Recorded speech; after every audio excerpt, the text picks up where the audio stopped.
Joe coming on NXT. Joe, poor Yeah, Joe. Poor Is Joe. that happening live? Yeah, they still got the main event segment on. It's still going. Do you think that they told him about all this stuff that was going to happen when they re-signed him? Wonder if he has buyer's remorse. I mean, know. It's certainly a very interesting landscape in the WWE right now. What's going on, everyone? This is Zach Ralph, host of NWA Powerrrout on Love Wrestling. We're here to react to all things NWA. We're just giving the other black and yellow wrestling brand a few minutes to wrap up its overrun. We're just chit-chatting because I'm here with two guests on today's episode. I've got from, of course, the Love Wrestling home and hub, we've got Pluggo joining me, and from Bleacher Report, I have Phil Lindsey. Phil, how you doing, friend? I'm good. How are you? I'm good. Pluggo, how you doing? I'm doing well, Zach. Thanks for having me back on. I was coming on the Powerrrout, man. It's a good time. Always an absolute pleasure to have you. I want to remind viewers that this is part of a double feature stream. We're going to be reacting to all things NWA for the first half.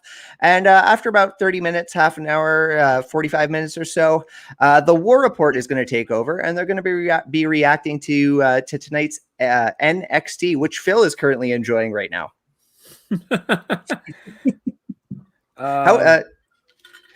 Yeah, they're going over, and we still got Joe in the ring right now.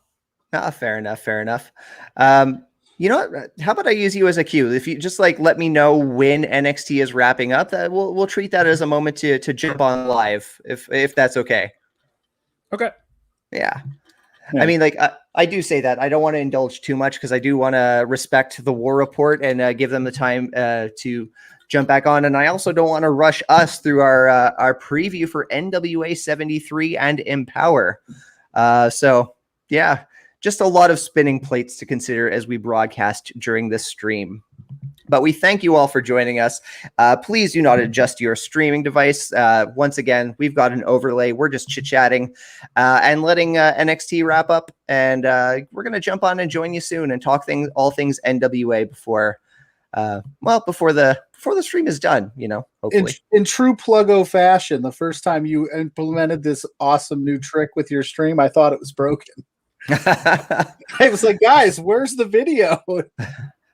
Yeah, I like this pre-show format. A bit of an icebreaker, a little bit of chit-chat. Absolutely. You can't go wrong there. It's nice. We were also talking about AEW Dark just before we went live, and now Lee Moriarty is banned or suspended on Twitter. What's going on here? I saw somebody say that it was because he had a Outkast song playing in the background, and it wasn't on purpose. It was just on the radio or something in the background, and so I think he's trying to dispute it. He didn't intentionally put their music in his video. Yeah, they've been doing that a lot lately with a lot of just people with the videos and the music. So I don't know what Twitter's all about. It TikTok, you can do whatever you want. Oh, Joe is definitely taking a lot of contact here. Well, he must be cleared 100%. He's definitely cleared. He's back, baby, smashing security guards and going through Cross right now.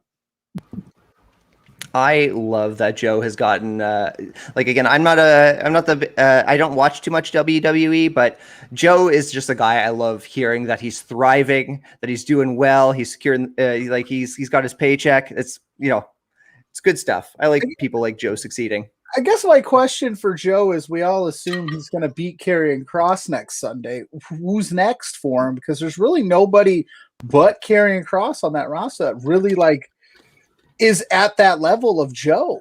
He's like a big fish in a small pond, and I don't mean that in any disrespectful way. There's just nobody ready to step to Joe with that kind of stature. Well, correct me if I'm wrong. I've been seeing hints that he's been kind of squaring off backstage with Pete Dunne. Oh, yeah. There's Pete Dunne. There's a few guys they can develop if they want, but Odyssey Jones would be nice, but he's not ready for that spotlight, I don't think. Yeah, you have to assume whoever wins the breakout tournament is the next challenger after that too. Yeah. I will say this: Samoa Joe versus Pete Dunne. That's something that could bring me back to watching some WWE, even at least for a short term, because those are two wrestlers I really like. He's almost out of a contract though, too. He's got like the Adam Cole thing going on right now, where his deal runs out at the end of the month and he hasn't re-signed. So that's worrisome. If you're NXT. Yeah, we are done. They're done tearing up the CWC, and we got credits rolling. Beautiful. Okay, well, with that, I'm gonna get Mr. J to bring us in, and we're gonna kick off Power just after our little intro video. We'll see you on the other side.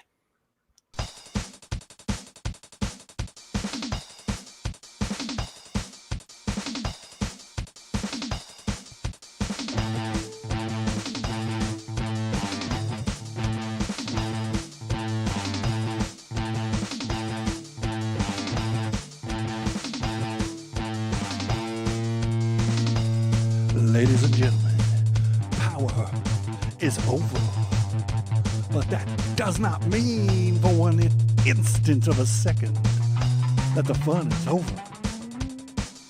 Without a doubt, you are here because the power is out.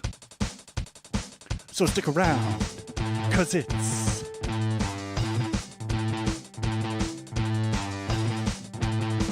Power Out.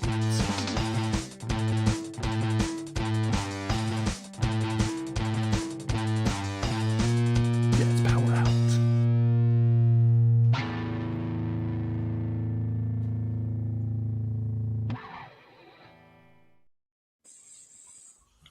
It is Tuesday night. NXT just wrapped up. So, of course, that means another episode of the Love Wrestling double feature has started. My name is Zach Ralph. I am the host of Power Out here on Love Wrestling. And today, as you can see, I've got two guests joining me on today's episode. First, I have Phil Lindsey from the Daily DDT and the Bleacher Report. How are you doing today, Phil? I'm good. How are you? I'm good. Thank you so much for joining us. And of course, a staple here at Love Wrestling, co-host of Between Two Beards, Pluggo. Pluggo, how are you, friend? I'm doing well. I'm thanks for having me back on, especially with an awesome guest such as Phil. Like, I feel like a lucky man getting this spot. Yeah. I'm glad to have you both. Full discretion, I invited Pluggo because I thought I might be late to this actual broadcast because I actually just wrapped up an interview with NWA's lead commentator, Joe Galley, which is going to be airing on Smark and Friends as part of our big launch on Love Wrestling as Smark and Friends moves to this humble little network that we're growing and calling our own. So stay tuned for details on that. This is just a reminder that this is a double feature stream. Immediately after we are done talking NWA Power, we're going to have Ed, Astrid, and I believe Chris, if I'm not mistaken, or Parrish of the Love Wrestling team are going to hop on, and they're going to be reacting to tonight's NXT. But first, we're going to be talking NWA. Friends, tonight's episode wasn't really so much of a traditional NWA Power. It was the Race to the Chase documentary. So they kind of talked about the history of Chase Parks Plaza and NWA's history in that spot. I don't want to overanalyze the episode too much, but just wondering if you have any thoughts that you wanted to share about the documentary. The floor is yours. I'm going to turn to Phil. I definitely liked seeing a lot of the history behind NWA. All of that stuff is cool because, NWA is like a prestigious promotion. There's a lot of history there, especially with Chase and St. Louis. So it was cool to see some of that stuff. Would have liked to see some matches, but, it was cool. Yeah, that is what it is. You've got the cheering section starting for you there, Ed. Excited to hear from Phil and, of course, the Love Wrestling crew. Thank you for joining us, Ed. And also thank you for correcting me for the War Report lineup. Parrish and Alex will be joining Astrid if I'm Astrid's still part of it. I'm sure I saw that, at least that much. And busy guy today. Speaking of Alex, there he is joining us as well. Thank you all for joining us. Thank you to everyone who's standing by. Please share your thoughts on NWA's build towards EMPOWERRR and NWA73 and tonight's episode of the Race to the Chase. But Pluggo, I turn to you. What did you think of the documentary? I liked it. I dug the Camille stuff a lot. It was nice to kind of get a little bit of a feel of where she came from if you're not familiar with Camille, because I think she's a star. I just hope Fight TV puts $1.25 credit towards the EMPOWERRR pay-per-view after, charging me for something they gave away for free last week. But I digress. No, it was good. NWA, they did a wonderful job with the documentary. It was really well told. Great story. So, if you were like, oh, EMPOWERRR and 73 is next week, let me catch up. They did a beautiful job telling the story. Yeah, I definitely agree. I've been, I've celebrated everything that's great about NWA, which has been in their presentation and the matchups and the episodes week to week. But I have been critical about things like this, like you just bring up that, we were just charged for something that was airing on YouTube. And Phil, to your point, I think this is something that they could have just intercut a couple, they didn't have to be big matches, but they could have been a couple filler matches between parts 1, 2, and 3 of this documentary. But again, all the same, really stunning stuff, really great footage. Liked part 1 where they really talked about the history of the NWA at Chase Parks Plaza. We got great footage of Ric Flair, Bruiser Brody, really just cool archive stuff. And yeah, to your point, Pluggo, the way they just followed Camille's journey from being the insurance policy to Nick Aldis back at NWA70 in his match against Cody, and just evolving into this great performer and the present NWA women's champion, carrying the Burke herself, Camille. Wonderful stuff. Absolutely. And actually, sorry, just before I digress a little further, another person I need to celebrate from that documentary, Trevor Murdoch. I had no idea that he was they set up this whole going to retire stipulation, but I think that's going to be a very interesting dynamic, especially happening in St. Louis for the first time in 37 years at Chase Plaza. It's exciting times. Yeah. I mean, my thing with Murdoch is, what do you do with him if he doesn't win? I know the retirement stipulation, but if he doesn't win, what do you do with him? Because they've already ran this back. And what do you do with Nick Aldis? This is an interesting storyline because I just don't know where you go from here with Nick. If he wins, who's next? And then, because they've been playing this Murdoch thing for quite a while now. So is he really retiring, or is he actually going to pull it off and get it done and end the reign that's been going on for 6 years? It feels like. Phil, what's your take on what's going on with Mr. Murdoch?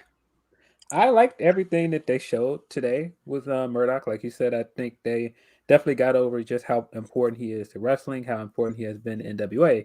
But yeah, I don't know what you do with him if he loses this match. I have no idea where he goes next. I have to assume he's going to lose. I don't think he's going to be the guy to end Aldis's reign. And if he isn't, I don't know who's going to beat Aldis. After seeing my man Darius Lockhart put out those cool vignettes, would love to see them sign that guy and let him challenge. That would be awesome. But other than that, I don't know who they have signed who would be next up. Yeah, they've got a small roster, and say what you will about the Forbidden Door, you never know who's going to really pop up. But you have to imagine that they're going to be sticking with people who are within their talent pool, who frequent the studio. They had a guy in Pope. It was right there. The table was set, and they made the worst decision they could have made, in my opinion. I mean, we don't talk about him on this show, and that's fine. I don't have to mention his name, but I think it was right there, ready-made, and then you have a TV title tournament. Yeah. They put the TV title on arguably the least valuable person on that roster. One win away. That's all it would have took. And then you can give it to him in a tournament. And Pope and Aldis would tell an amazing story. I agree. I think Pope versus Aldis would have been a hell of a match for NWA73. I think I see why they went with Murdoch, especially in his hometown. And I do think Pope's time will come. And it didn't even have to happen because of lucky number 7 for 7 TV title defenses. They set up this very convoluted tournament in the Champion Series, and they had the opportunity for someone from the winning team get a championship match. Pope and Murdoch were on that winning team. They could have, Pope could have dropped the TV title, which we could criticize till the cows come home. But they had other ways to get Pope into the title picture. And, I don't think this is the last we'll see of Pope in the title picture. I think we'll see it sometime soon. Yeah. They kind of got a shellacking when they put that picture of Ron Killings up a few days ago and saying he's the only Black NWA champion. And I was like, okay, I hope you guys are planning to do something about that. Otherwise, you gotta look kind of crazy, just, basically telling on yourselves and exposing that, you haven't had a lot of diversity. And so hopefully, that means Pope is coming up. And again, if you want to let my man Darius Lockhart fix this, he can fix that. Can I ask what you thought of the NWA's replies? Because again, like you said, a lot of people pointed out that they were telling on themselves. But from what I saw, they were saying like, hey, stick with us. The story's not over. We have some history to fix. What was your take on that? I don't know. I think it looked from afar, it looked a little tone deaf, but at the same time, it's hard to read tone on Twitter. They might very well have plans to fix this. It's just the optics of it looked kind of wild. And so I think a lot of people were rightfully kind of jumping on them. But the other part that I was saying on my own account is I was saying, hey, NWA looks wild here for having one Black world champion, but this isn't just an NWA problem. This is a industry-wide problem. I mean, even when you look at the biggest company in our industry, in WWE, they only have 3 Black WWE champions. That's not a whole heck of a lot in 60, 70 years. So this isn't just an NWA problem. Yes, they need to address this, but I'm also willing to give them the time to address it as well. Cool. Thank you for saying such. I think I'm like in the same boat. Like I want to see them move forward and move in a better direction. And they've got a great roster right now. They got Fred Rosser. They've got the Pope. JTG is just like a star in waiting. I have been singing his praises like since I've seen him come back, because man, he has just put it together. He's just like, he looks like a superstar. And I think he would be a great, like if they put the rocket on him and like he was like, the next Black world champion for NWA, I think that would be a hell of a pick. I think that'd be great. Yeah, they've got options there. If they don't have guys there are guys they can sign. I'm hoping that they have something in mind to fix this. Don't forget about my boy Mims and Marche Rocket. Those guys, those good too. That's why they could have had some of these guys, some of these younger talent wrestle tonight. Yeah, and showcase them on the way to NWA73, and they didn't. And I was a little disappointed. It's unfortunate, but this is the path they chose, and it's leading to a pay-per-view weekend that we are here to discuss at length because there's only so much we can say about the documentary that aired tonight. We've got EMPOWERRR, we've got NWA73. So tonight, Phil, Pluggo, and I, we're just going to take the opportunity to run down the various cards and talk about what we like. And first on the docket, of course, on Saturday the 28th, EMPOWERRR is the first of the 2 pay-per-views. The first item I want to bring to the table is the NWA Women's Tag Championship Tournament. So far, there's only 3 confirmed teams. We have Red Velvet and Killin' King. We have Hell on Heels, which is Sahara 7 and Renee Michelle. And we have the Hex, Allison Kay and Marty Bell. So there's still a spot for a 4th team. But with the existing teams, what do you think? I like the teams we've got so far. Big fan of Marty Bell and Sienna. I don't know. When I'm looking at these teams we've got, I just don't know, man, how they're gonna like. I have to assume they're gonna have like a surprise team that's like gonna be something they've got cooking for this. Maybe that's next week. But maybe it's Jordan Grace and her name's escaping me, Rachel Ellering. Ooh, I like that because they've opened the Impact door with Deanna being on the show. That'd be cool. Yeah, it'd be cool to see like an established team from like the Indies, like Sea Stars or somebody. That'd be cool. Yeah, that'd be a good one too. I like the Red Velvet and Kylan King. Red Velvet. If you watch me on the Wednesday Night War Reports, man, I've been putting her over hard. I think Red Velvet is incredibly talented, and she's coming into her own. Yeah, it's going to be good either way. Shake it. The surprise team, I guess, would sway if we were making picks. If like I said, if it's like a slam dunk dynamite, just tandem, then you got to go with them. But if I was picking out of these 3, I like Allison Kay and Marty Bell is a very formidable team, and they've got the old NWA ties. So yeah. With the teams that have been announced, I do like the Hex. I do like Allison Kay and Marty Bell. Before the hiatus, like they were like involved in an angle. Marty Bell was affiliated with Melina and Thunder Rosa. Things were cooking. Unfortunately, they fell through. But they would be my pick, especially with Allison Kay's existing championship history. I think that'd be a nice pick. But I like these picks for team number 4 that are popping up in the chat. Parrish, this is bold. This is bold. But if Lay Cool reunited for this, I would pop. I would certainly pop. Maybe Iconics? Yeah, the other one from Ed, the Iconics. Again, that's another great pick. I think, again, I love the NWA. I think the Iconics are headed for bigger things, and they deserve all the success in the world, but I would like that very much. That's another one. You know what? I'm not sure Ruby's 90 days will be up by then. Ruby Soho. I think it is, because I think she's planned to wrestle sometime next month. Okay. I don't know if Sarah's ready to wrestle because she just came off pregnancy and just had a kid, so I'm not sure about her. But I think Ruby's ready. I know that Sarah was doing a couple videos of her working out, so I think she's getting there, but I don't think she's ready yet. But Ruby's, I think she's AEW bound. Yeah, that's what I read today. But you could stop at the NWA. It's fine. Yeah, and certainly, we'll get to the Forbidden Door and how that pertains to AEW just by nature of the existing card in just a moment. But again, if Ruby Soho stopped in NWA, yeah, I am on board. I'm going to have a hard time shaking Ruby Riot, but Ruby Soho is one of my favorite Rancid songs, so I will click on that quickly. But the first championship match that they have confirmed is the Impact Knockouts Championship with Deonna Purrazzo defending against NWA's Melina. I am really looking forward to this match. Melina does not get the credit that that I believe she should have. I know she's kind of been dealing with some nagging injury problems, but again, I haven't seen her get too physical in NWA in recent weeks, so hopefully she's healed up, and a match against Deonna Purrazzo would be a hell of a fight to see. Phil, I turn to you. Man, I think at this point, Deonna's got to be one of the hottest women's wrestlers in the industry right now, and so to see her on this all-women's card and to see her highlighted as a champion here is really cool, and to get a kind of dream match with Melina, it's really cool, man. So looking forward to that match. 100%. Pluggo?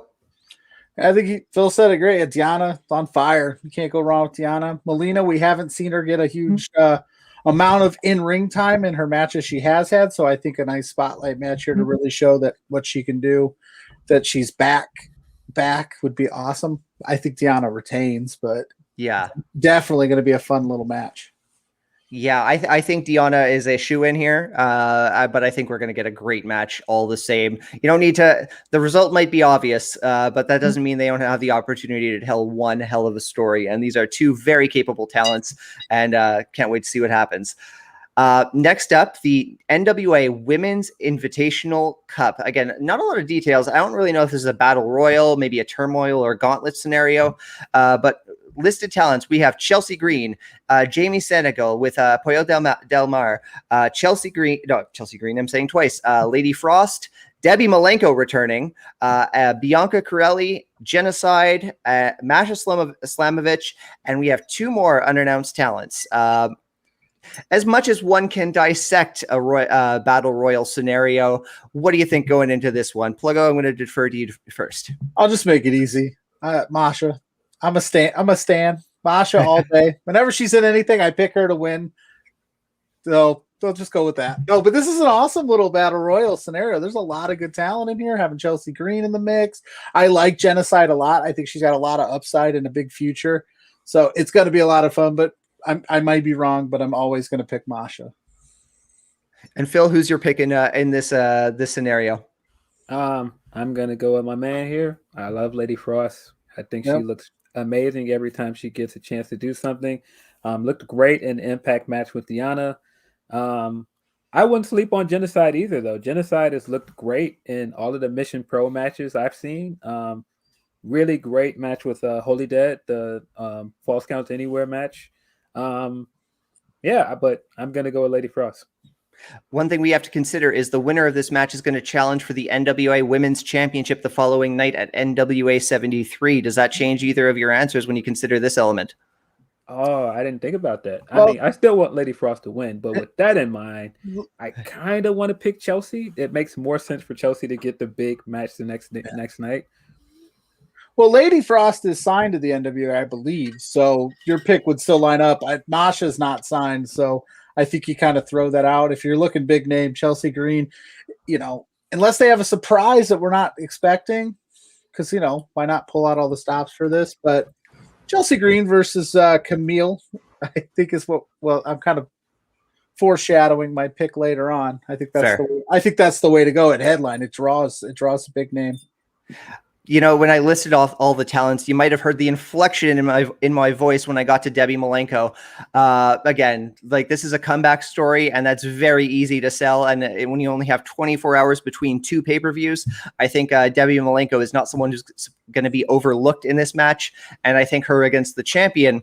And again, I'm leaning toward where you're leaning towards the championship match, Pluggo. But yeah. Debbie's my pick. But we go on to the championship match. That's surely to main event the evening. Camille will be defending against AEW's legit Layla Hirsch. I think Camille is the shoe-in, and I don't want to assume anything, but I imagine you both agree. But is there room for a Layla Hirsch upset? Phil? I don't think there's going to be an upset. I think Layla's going to give her a hell of a match, but I don't think it's going to be an upset. I really like that visual of the size difference. I really like everything Layla has done online to, promote this match. Like, I don't care about a size advantage. I'm still going to kick your ass. Love it. I think she's a great wrestler. I think she has a great look. I think she has a great style. So looking forward to the match, but yeah, we know where this is going. Camille's going to retain. Yeah. It's more or less a paint by numbers scenario. No, I shouldn't say that. A very easy pick, but Pluggo? Phil, I hate to just keep agreeing with Phil. It doesn't make for good content, but he's absolutely right. All I'll say is just because it's predictable doesn't mean it's not going to be good. Layla Hirsch is phenomenal. Camille's great. Let's see it. I mean, it's going to be fun, but it's Camille at the end of the night holding up the Berg. Let's go. Got to agree with you both. Absolutely. Parrish with a question here. Could Maria Kanellis make an appearance?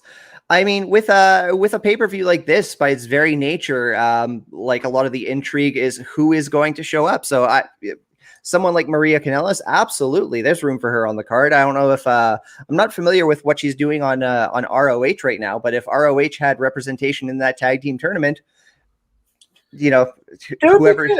She's been pushing. She was one of those, pushing for more women's inclusion and things. So it'd be a nice. She's running the tournament in ROH right now, right? Yeah. Okay. Yeah, that was her. That's like her baby, her brainchild. So I think it'd be a really cool touch to have if ROH would let her, be on loan for a night.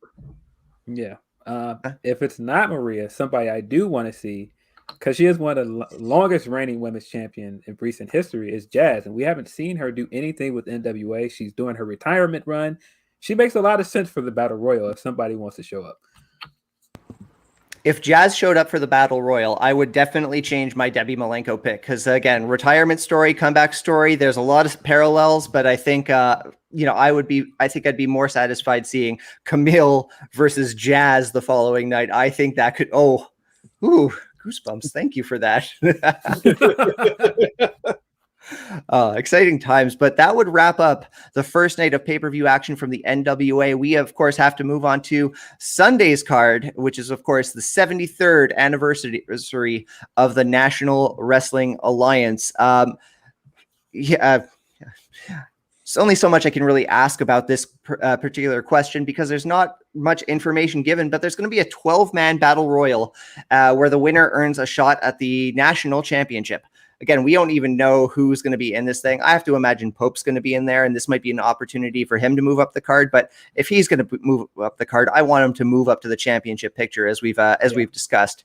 Any picks from you, Pluggo? I'm going to ask you first. Oh man. Like I said, there's not much to go off here. So, it's just like you said, Pope would make sense, I guess, if they wanted to kind of make up for the mistake of just they had it laying right there. if you want to give it to like an up and comer like that, like a Slice Boogie or something to kind of put, or Colby Carino to kind of put some of your younger talent on the map and give them a high, if you've got enough faith in them. But honestly, it's kind of up in the air. If I had to pick, I think it's going to be like a guy like Pope. And Phil? Yeah, Pope makes a lot of sense. Again, if I had to go with my wild card, you should sign this guy because nobody else has signed him.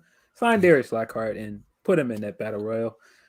Makes too much sense. The guy has like a traditional look. He's doing a great gimmick.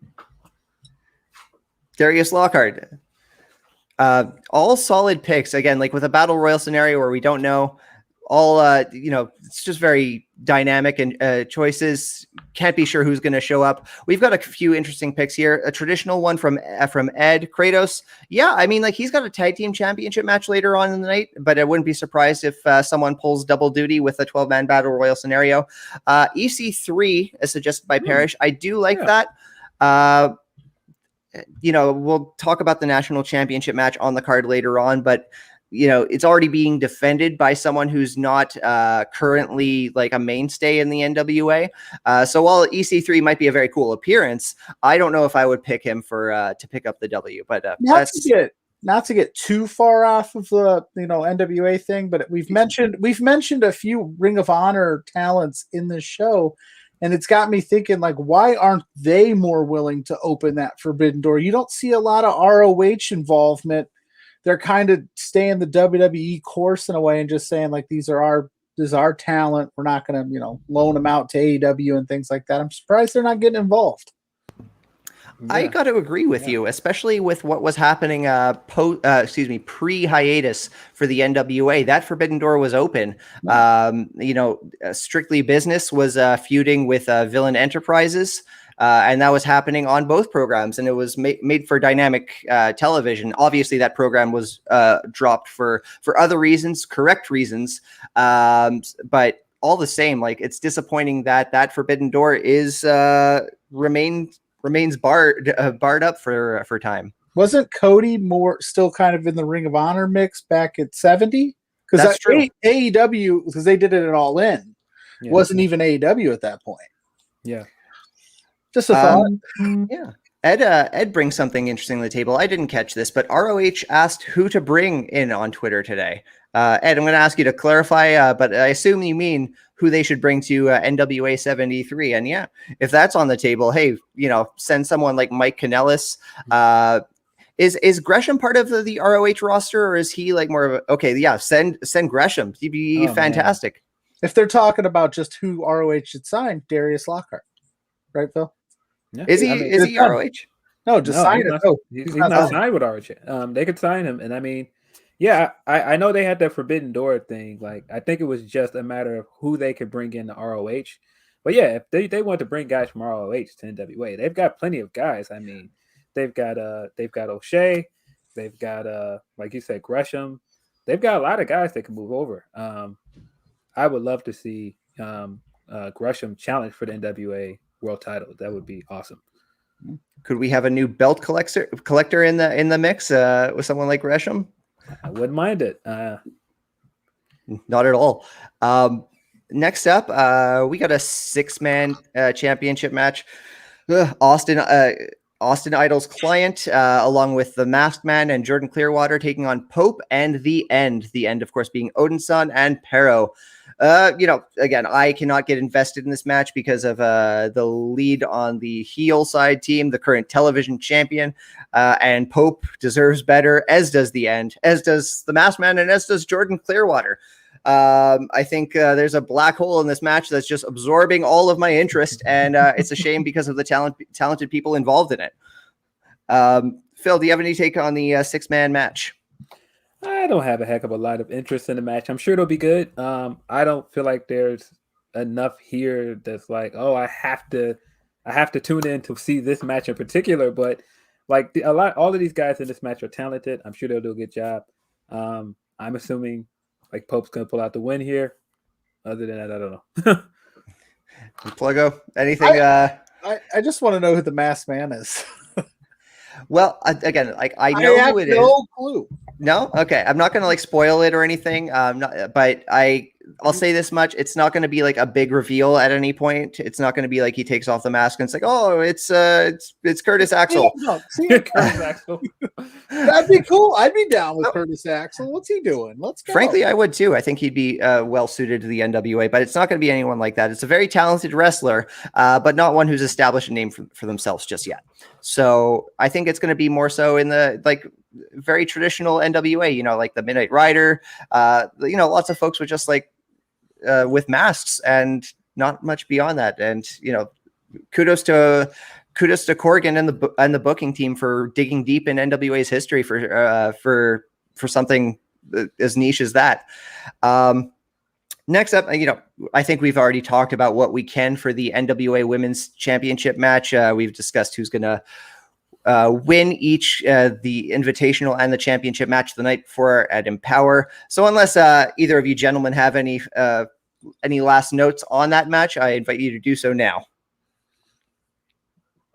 Yeah. We've talked about it. We've talked about it absolutely. But there is another. Leave it to the NWA to give us a what I called earlier the TV Guide pay-per-view channel. That's what they did. The clip show. There's not a lot to talk about tonight. Yeah. You're leaving us hanging, NWA. Come on, Billy. But there is another exciting women's match happening at NWA73. And this is the one that I jumped when I was watching Corgan list the NWA73 card. Mickie James. We knew she was going to be wrestling at NWA73. That's been confirmed for a while. And they finally announced her opponent, Smiley Kylie Rae.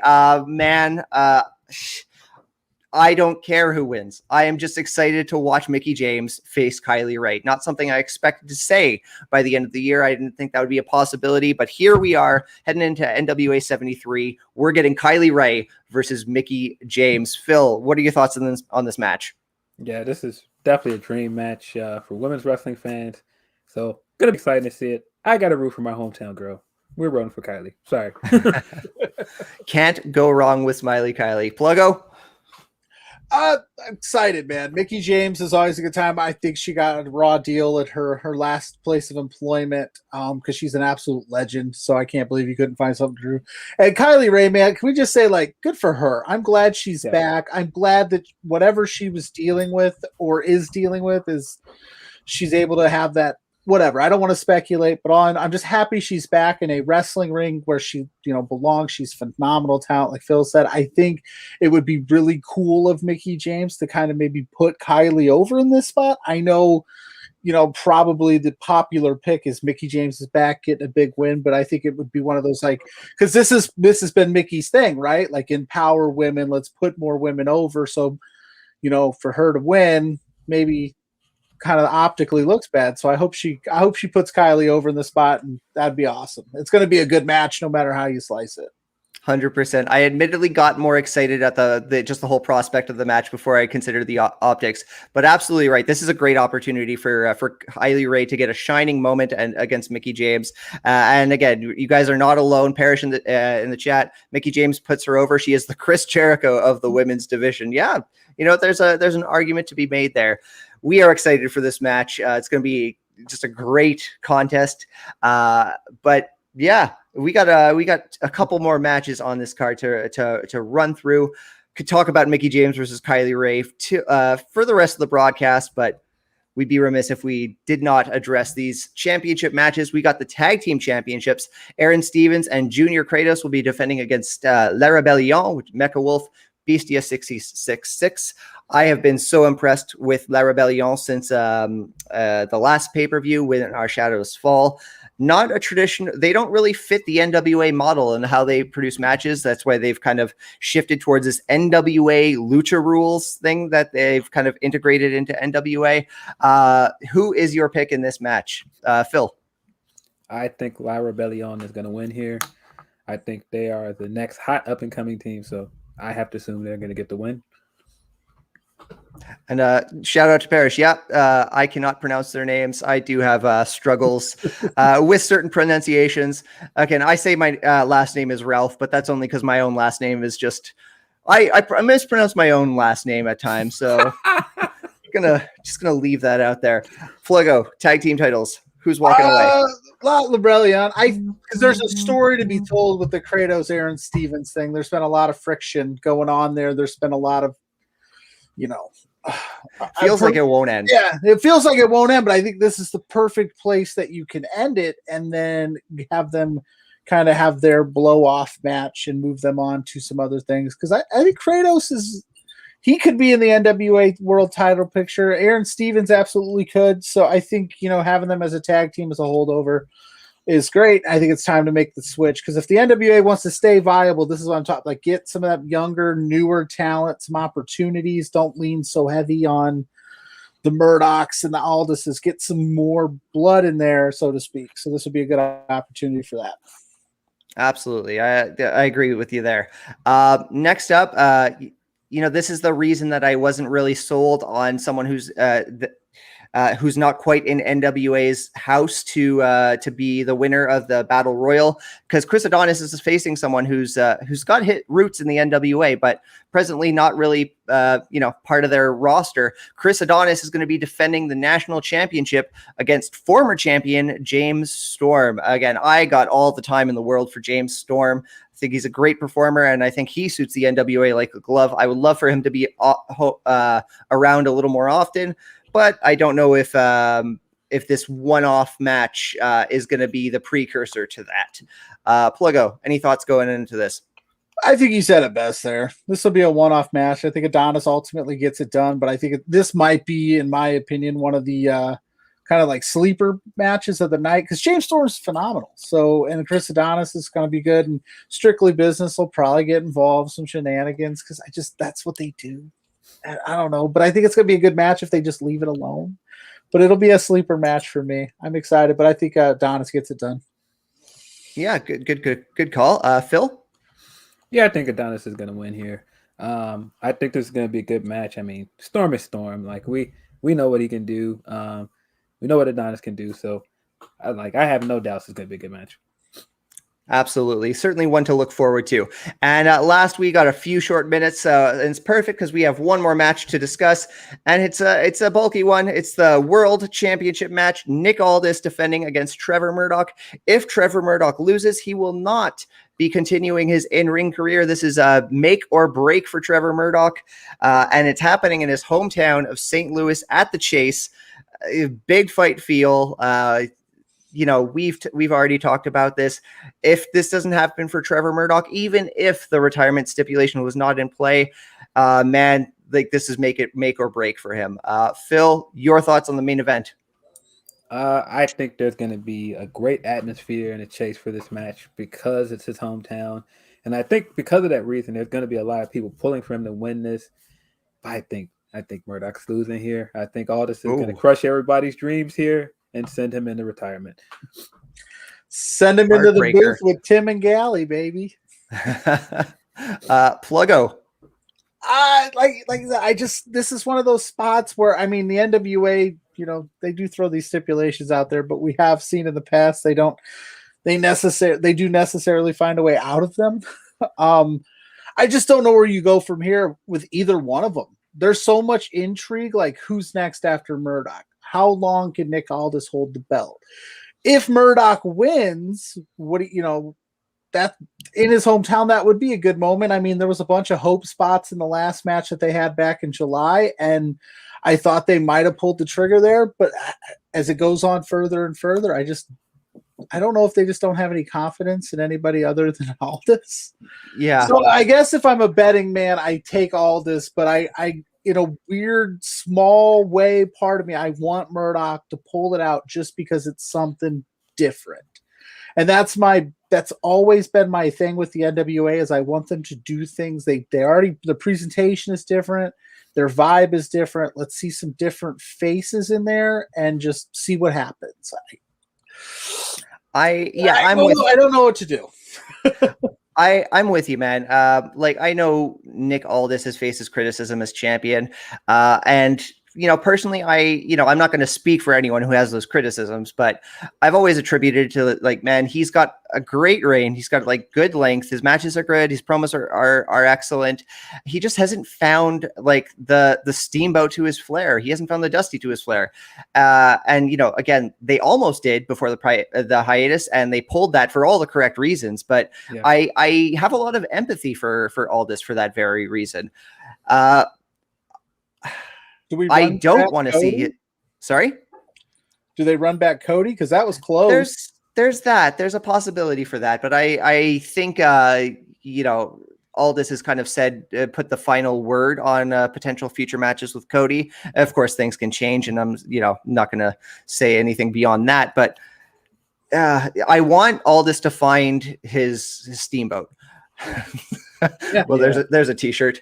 But at the same time, I think it's time for the reign to come to an end. And Murdoch picking up the W. I got time for that. I do not regret that more than I have to. It's a shame that it would come to an end this way for Aldis, but it's not the wrong time. It's not the wrong time. That's what I'll say about it.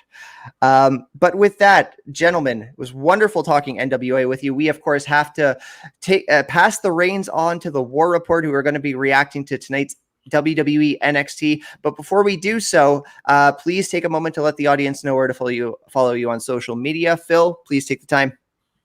You can follow me on Twitter at PhilDL616. Of course, you can find my writing at Bleacher Report and Daily DDT. Perfect. And Pluggo, well, I know where you are, and the Love Wrestling team knows where you are, but all the same, we'd be remiss if we didn't ask you to drop your handles. Well, you can find me at Pluggo_Zach, not just Pluggo. I know. I'm sorry. We got to find that guy and figure that out. But no, you find me here on Love Wrestling. I'll be here tomorrow night, if all things go according to plan, for the War Report AEW review. I will be here Thursday at my normal spot, 8:30 for Between Two Beards, spending Spencer's money. You can find me on Twitter, Instagram, Facebook, and that's that. Perfect. Thank you both once again for joining me on Powerrrout. You can, of course, viewers can follow me on social media at at Smarkmouth on Twitter, at Smark.mouth on Instagram. And this has been Powerrrout. Right after this little extra video, the War Report will be right with you. So stay on this stream.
Hello and welcome to the War Report. Sorry, I wasn't fully ready. Not everybody at once. I know. So tonight we're talking NXT, and wow, my camera is fuzzy. Hold on 2 seconds. Fuzzy Wuzzy was a bear. Yes, he was. As you can see, I'm Ed. I'm joined by the Love Wrestling Elite Champion, Chris Parrish. I'm joined I have that by... here too. Do you? Right there. He always has it on hand for us. I'm joined by the natural, Astrid Pizarro. I am joined by Alex, the Ecto guy. Yeah. I need a cool nickname. We do need to get you a cool nickname. Well, I mean, Ecto is the best car in all of movies, like from Ghostbusters. Wholly agree. Yeah. I also, before we start, want to thank RK Athletics for sponsoring us, as I know it was Rich's birthday, I want to say over the weekend, right? Yeah, I think it was just the other day, actually. Yeah. Yesterday, yeah. Yeah. So happy birthday, Rich. Thank you for sponsoring us. We really appreciate it. You make everything possible here at Love Wrestling, and we greatly appreciate it. And this was supposed to be the championship edition of NXT, and then we quickly found out that was not the case. However, what we got wasn't necessarily a terrible show, because the first thing that we got, instead of getting our Cruiserweight title match with Kushida versus Roderick Strong, you know, Vince McMahon has a great saying, which is, if you're going to cancel a wrestler, you need to give them something better. And we got better. As much as I love Kushida in a Cruiserweight title match, Ilya Dragunov versus Roderick Strong on free TV, yes, please. I'll take that every day. Yep. I mean, Ilya is just, it's great to have him over here. And I really hope that this isn't the end of us seeing Ilya, because I think him on NXT proper, as we'll call it, USA NXT, I think would be fantastic, because this guy can really go. And I don't think he needs to be kept in that little NXT UK bubble that they have going on. We'll start with Parrish. What do you think of the match? Oh, the match was fantastic. My only problem is that it started the show and didn't end it. And I say that because I feel like the show didn't really capitalize on its pace. And I thought, as a go-home show, that was kind of maybe a mistake, even though you got that intensity between Joe and Cross. I just don't think anything else lived up to that opening match. Wholeheartedly agree. Alex, what about you? Yeah, same, man. You know, just both these men just knocking the crap out of each other. My first time seeing Dragunov on my TV screen. And I'm no stranger to Roderick Strong, but definitely both of them hard-hitting technical workers. And this was just maybe a little too hot of an opener for this show. And yeah, it could have been anywhere else on the card. It would have been a lot better. And I agree. I mean, I think that they had big dreams for the rest of the card. And I think that they were hoping that the go-home would be enough to bring it home. And I just think that this match was just a little, as you guys both said, a little too good. I mean, Ilya spouted a fountain of blood from seemingly out of nowhere. Like, all of a sudden, he's doing suplexes to Roderick Strong, and all of a sudden, he's just pouring blood out of his face, which made for great visuals. But I was like, I watched it 3 times to see if I could figure out what happened, and I just think Roddy landed on his nose. But Astrid, what about you? What did you think of this match? Sorry, that was a terrible segue. I will get better at this, I promise. It was my first time seeing him wrestle as well, so I was really excited. I missed the first 5 minutes of it because I was waking up from my power nap. But other than that, I really enjoyed the match. It makes me want to see the NXT UK because I haven't been paying attention to them, honestly. So it makes me want to see their product more after seeing that match. And if anybody wants to see what Ilya is all about, I've been saying it on the War Report for the last couple of weeks. Go check out the first match between him and Walter. It is one of the most violent, non-bloody matches I've ever seen. Like, this thing is just absolute barehanded violence in one of the greatest things I've ever watched. In front of no crowd. But honestly, in front of no crowd, it made it even better because there's nobody there to do the oohs and the ahs. All you hear is just the slaps and the strikes from Walter. on the back of the neck, on the face, on the chest, everything. So that's why I think like in front of fans, like this next one is going to be that much more insane because everyone is going to lose everything when these two guys just beat the living crap out of each other, and it's going to be awesome, and I'm going to appreciate them for it. Yeah, the last one was definitely match of the year contender, and the second one is only going to capitalize on that. I really hope so. I really, really do, because these two guys deserve it. Because, I mean, Walter, as much as you want to say he likes living in his big fish, small pond kind of philosophy, that he doesn't want to come to the States and he doesn't want to be a bigger star and he wants to just keep living in Europe and being whom he is. The dude is probably one of the top 5 most talented wrestlers in the world with his storytelling. His matches all feel different, even though they're roughly the same, no matter who he wrestles, whether it be Will Ospreay, whether it be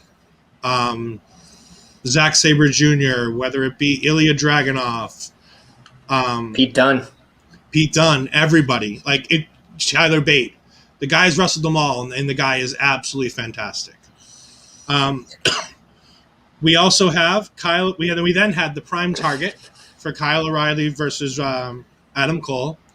I'm sure it was fantastic. I didn't watch it.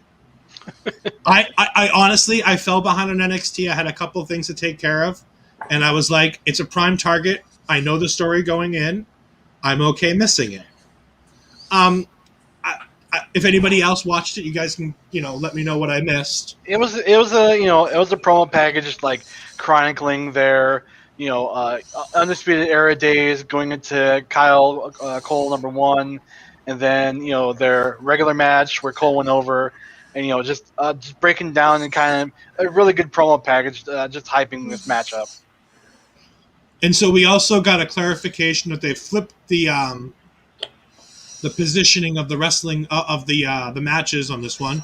We're going to have the traditional wrestling match to start it.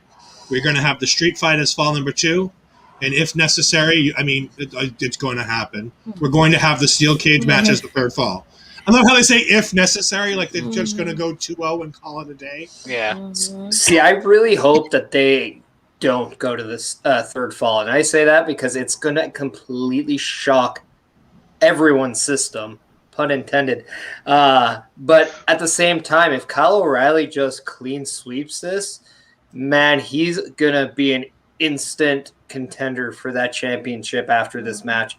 And I think that would really do wonders for Kyle O'Reilly because Adam Cole does not need a win in this match. Mm-hmm. Astrid, your thoughts on that? Yeah, I agree. I was thinking the same thing, and I like the video package, so I feel like it was really well done, giving us a story from beginning to end like this. That's probably one of my favorite video packages, especially tonight. But yeah, I agree with what Paris just said. Everything. Yeah, Alex, any more thoughts on this? I know you started it, but no, you're fine. I do think it needs to go all 3. We've seen both of them in these other 2 matches, and we kind of know what to expect. So just to see them both, battle it out in a cage and see what heights they could go to next, no pun intended.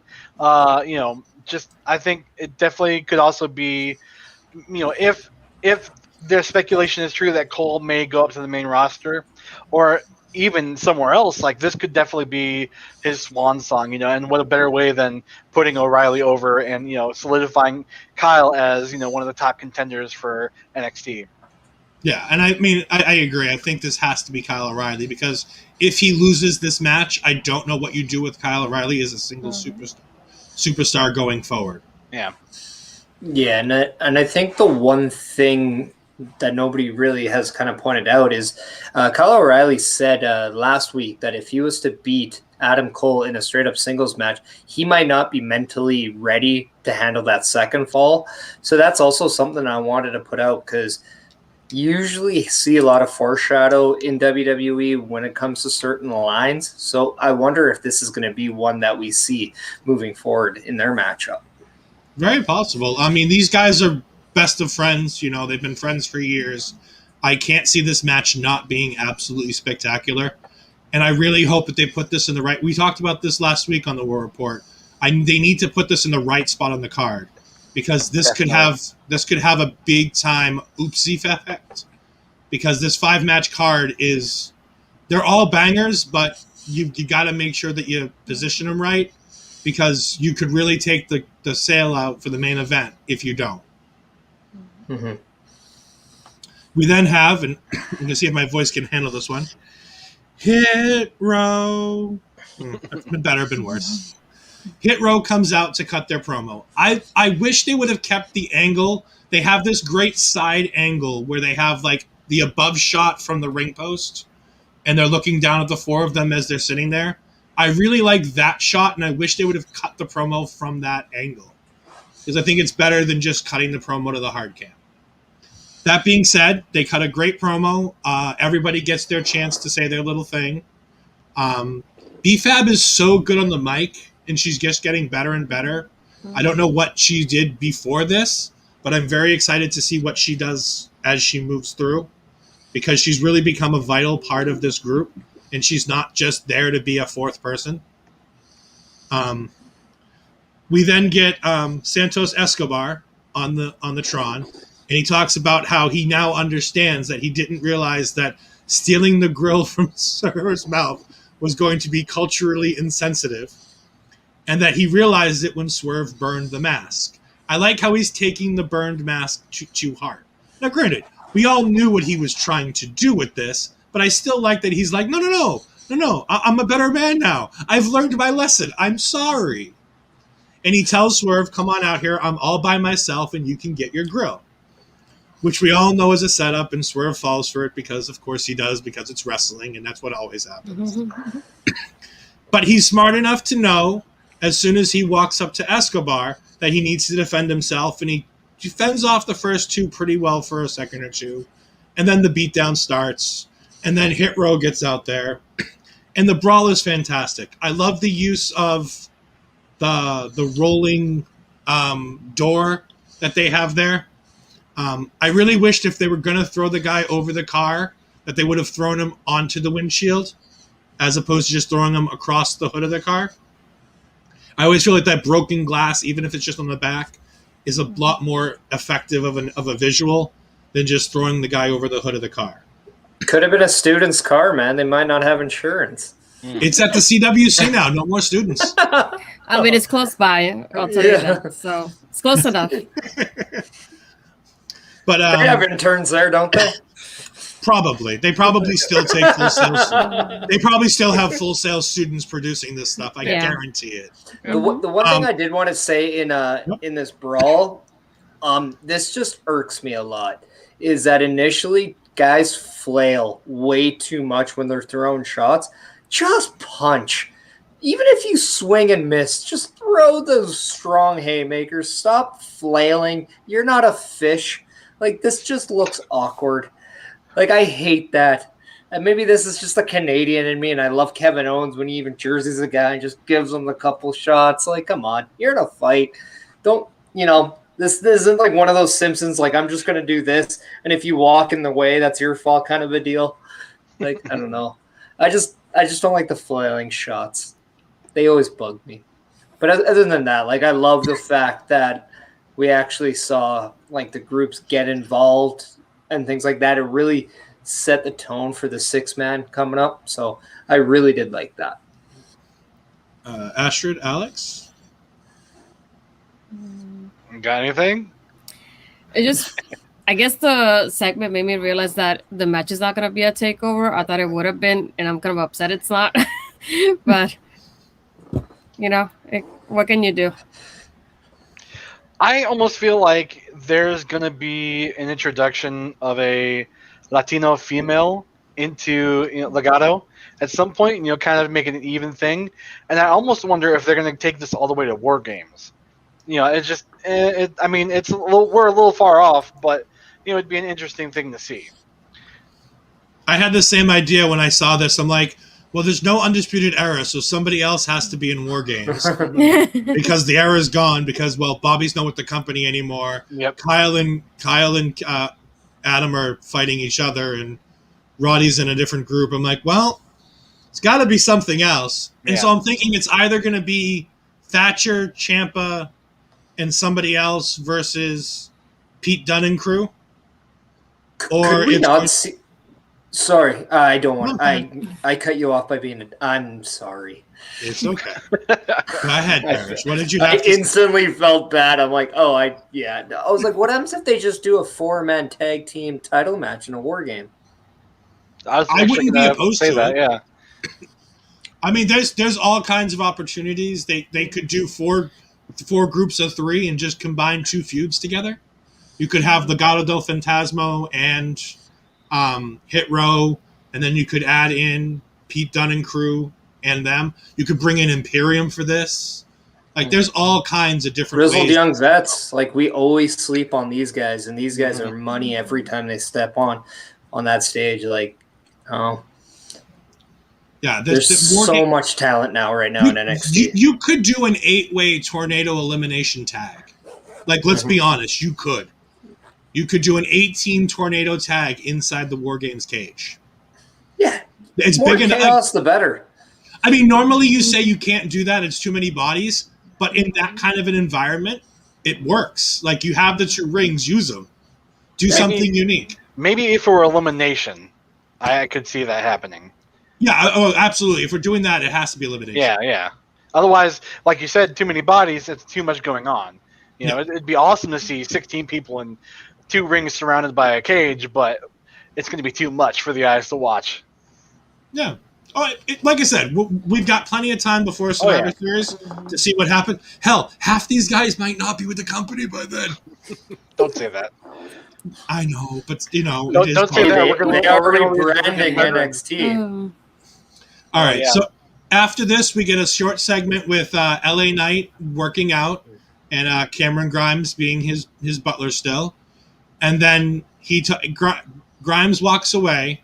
And LA Knight gets up and talks to Josh Briggs and says, I'll give you $5,000 now and $5,000 after you beat him up if you take out Cameron Grimes. And Briggs is like, I've been getting paid for years to take dudes out. Cool with me. And I'm like, all right, I like this. Josh Briggs versus Cameron Grimes. I'm in for this. So the match follows. And it's not much of a match. It's a relatively quick match.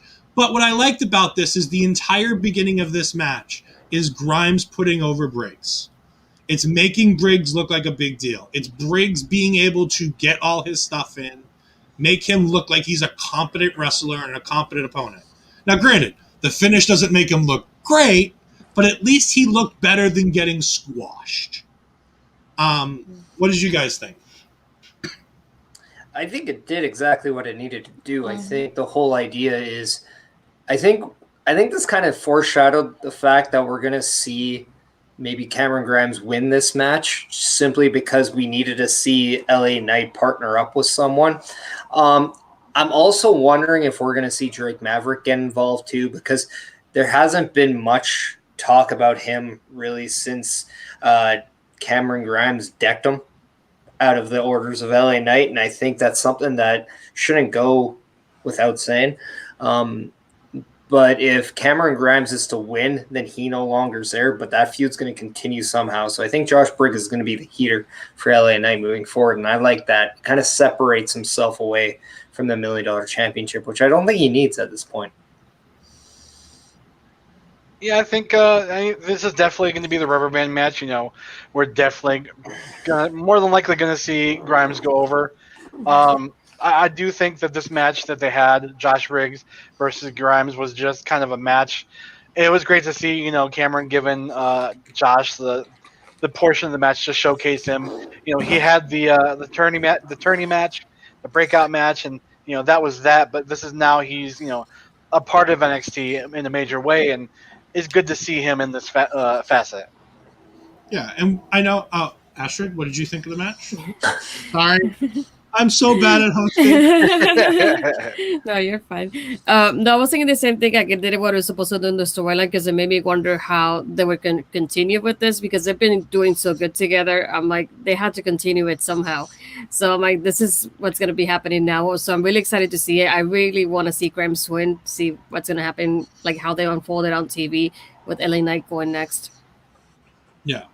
And I really like the fact that we're starting to see the breakout guys getting more involved than just with the breakout tournament. I'm excited. I know some of us have been underwhelmed with the breakout tournament, and we'll get there when we get there. But I really like the idea that they're at least trying to involve these guys into other things. They're bringing them in. They're not just cannon fodder just to be there to get their butts kicked and then, cash a paycheck.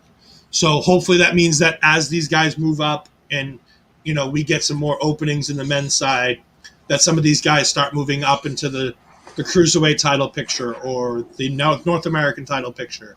And we really get some interesting matchups coming up.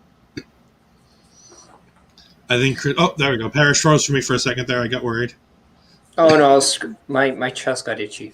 That's fine. I was scratching my Cookie Monster. It's okay, Cookie Monster.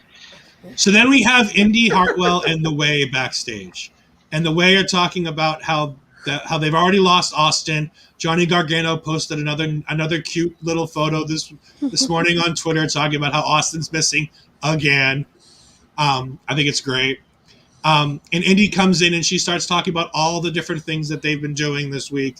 They've went hiking. They did all kinds of stuff. And after everyone, Johnny's like, yuck. And then she says, hot air balloon. And he's like, oh, no, that's pretty cool. I like that. Follow move by him. Yeah. And then she goes, and then we were making out over 100 feet. And he's like, grrr, getting all angry. Oh, Johnny Gargano is fantastic. Also, congratulations again to Candice LeRae and Johnny Gargano for baby Gargano on the way. I mean, it means that we lose Candice LeRae from a wrestling capacity for a while. Yeah, that kind of sucks on the timing. I mean, it's wicked for them. Like, I don't think anybody's going to be upset about like that for them personally, but. Oh, yeah, we're not having that conversation again. I did that on Saturday. It was a very bad idea. Never doing that conversation again.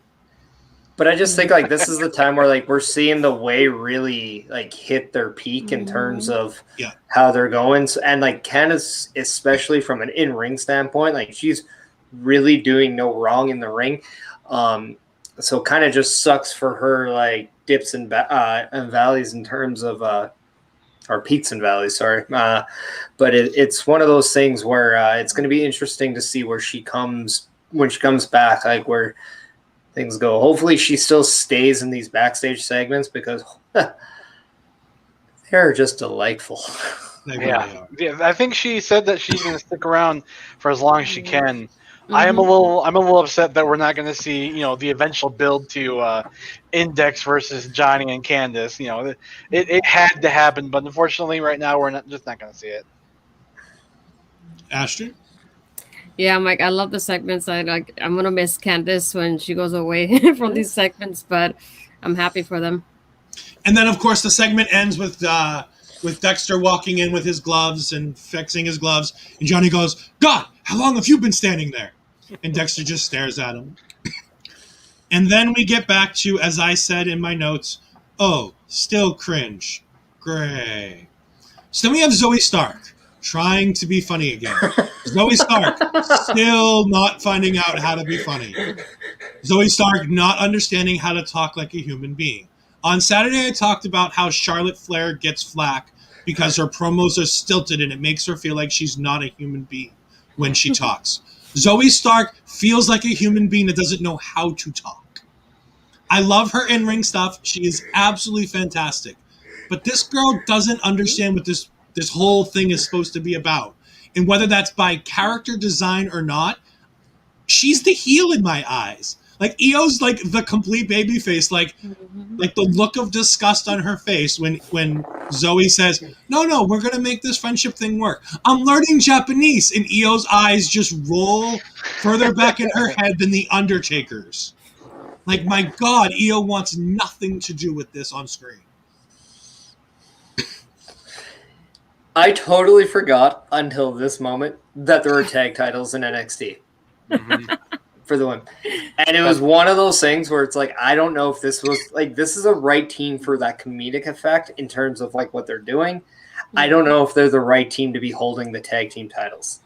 Because I don't think that's a good thing to forget about, but I just don't see how they're elevating this. And maybe maybe it's just a thing of maybe there shouldn't be more than one set of women tag titles when they don't know how to use a female tag team division properly under WWE. But I mean, that's another topic. But that being said, Tony Stark's, or not Tony Stark, but yeah, she sometimes makes Roman. She sometimes makes Roman Reigns' promos entertaining. Like some of the old ones, like the suffering succotash. Yeah. Get out of my head. But no, like, I don't know. Like, there's just something about her when she's not talking that's like, okay, I want to watch this. But then when she is talking, I'm like, shut the fuck up. Don't care. That's our one. All right, guys, that's our one. There goes our budget. Yeah. So now, no more for the rest of the night. I go on between two beers once. This is what happens to me. That's why the lights are going out, is because we used the budget. Now, mind you, this light is not flickering on my end, but I watched a camera where I can see myself, and all I see is flickering lights. Well, you did mention rolling the eyes like Undertaker, and he kind of did weird things with the lights. Yep. If you guys see a big 7-foot tall man in a black jacket behind me, let me know. Nope. No. No, we're watch you get choked, man. It's fine. But that makes for good content. Why am I going to tell you? I feel this is like a good little gateway where we should talk about Candyman coming out in theaters, but let's not. That's it. So I do want to talk about that, but that's for later. Yeah. We can have a whole other show about talking about where do we see like these two, like in the sense of like who's gonna be the next team that faces them though? Casey like, and Casey. Yeah. Mm-hmm. Casey Catanzaro and Caden Carter. I think that's the built-in storyline. These two need those tag titles. Those two are absolutely fantastic. They're fan favorites. And then you can put them right into a feud with Gigi Dolan and JC Jane. That's honestly where I do that right now. Yeah, Hunter, honestly, on that. Please. Anything to get the titles off these two. I honestly don't care what team wins them. It can be Frankie Monet and Jesse Kamea, who we'll talk about in just a moment. It can be. You can even let Gigi Dolan and JC Jane just come out of nowhere and win the titles. Again, I don't care as long as it's no longer Io and Zoe. Because I don't want to see Zoe on my TV the way she's acting right now. I love Io Shirai to death. They're both super talented. I want nothing to do with them. Now, in this next segment, we're going to let Astrid talk about it first because I know how much she loves Index.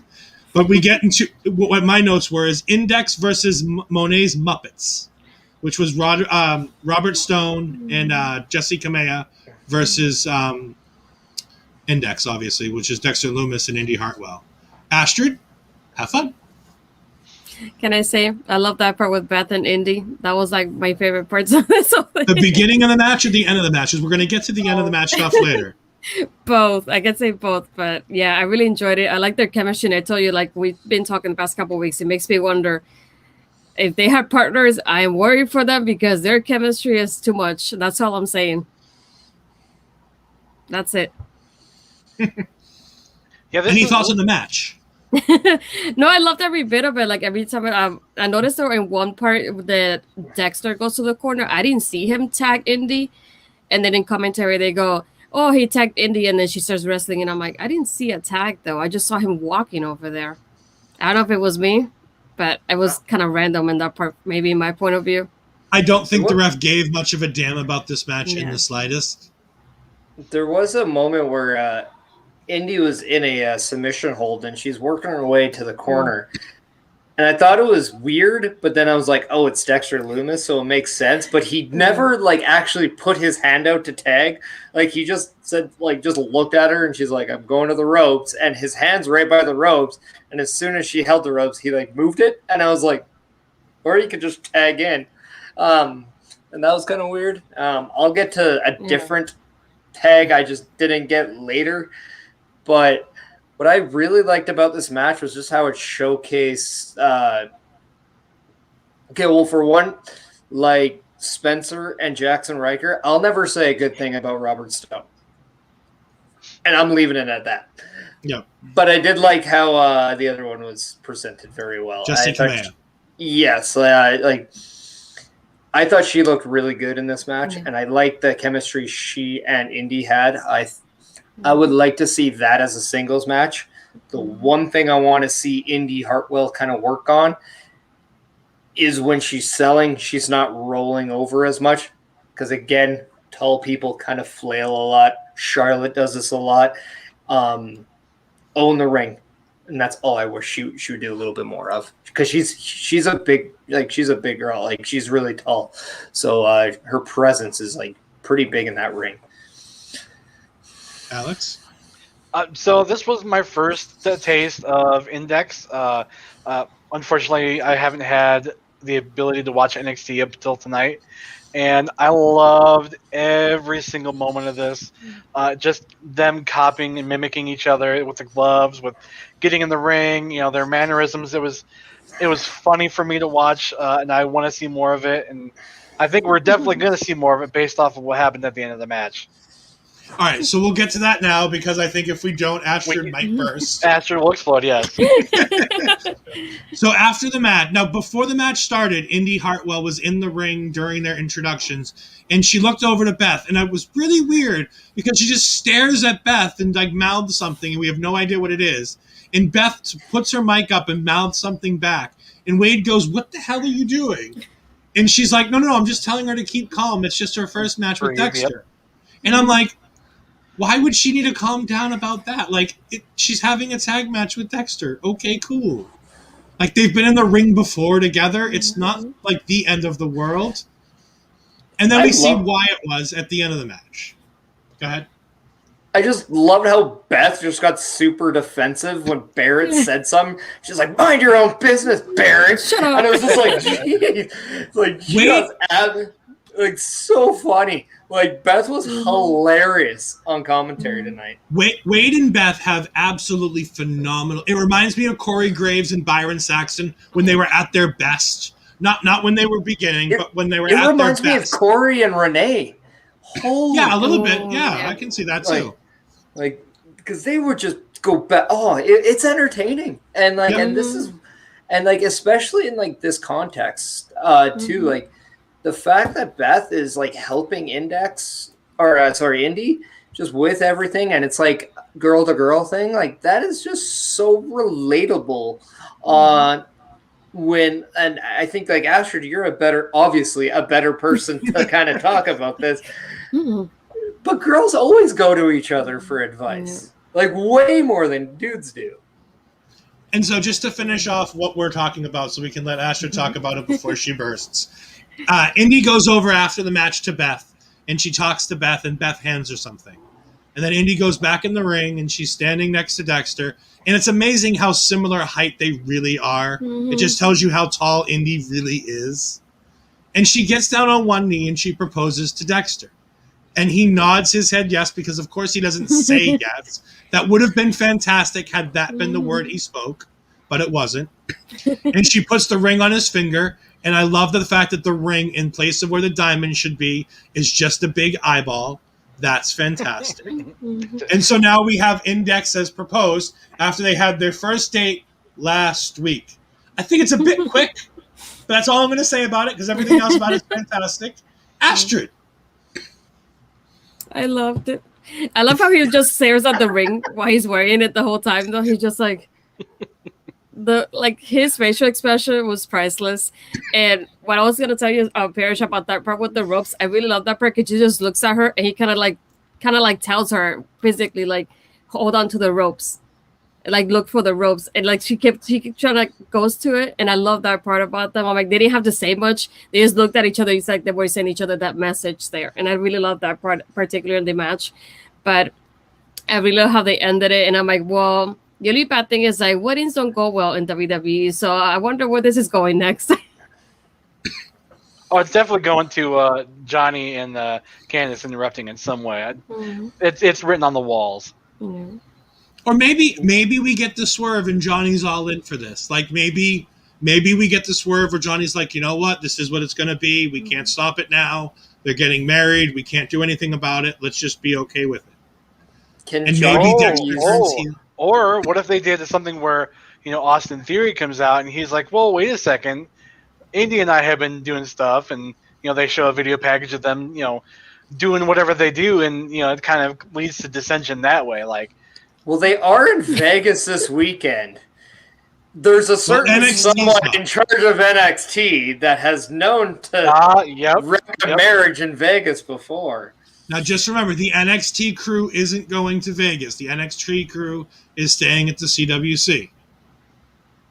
Just remember. They can go to Vegas whenever they want. It doesn't matter. No, I'm just saying that the NXT crew doesn't go with them. They're performing on Sunday at the CWC because some people were still up to last week thinking that WWE was going to change their mind and put this event on in somewhere in Vegas on Sunday.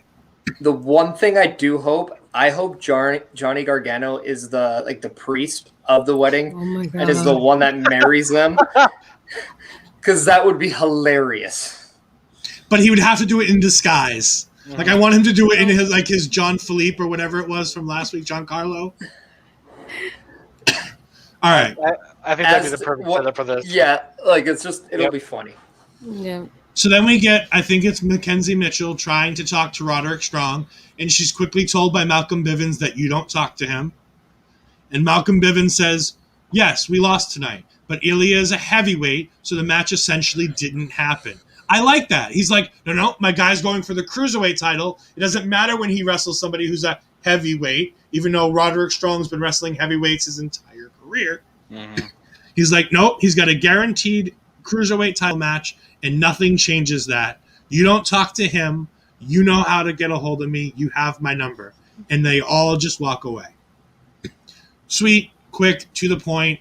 It's still continuing our push to Kushida. I'm curious as to what kind of nagging injury Kushida picked up. Mm-hmm. But hopefully it's nothing too desperate. Then we have Beth doing an interview segment with the Women's Championship contenders.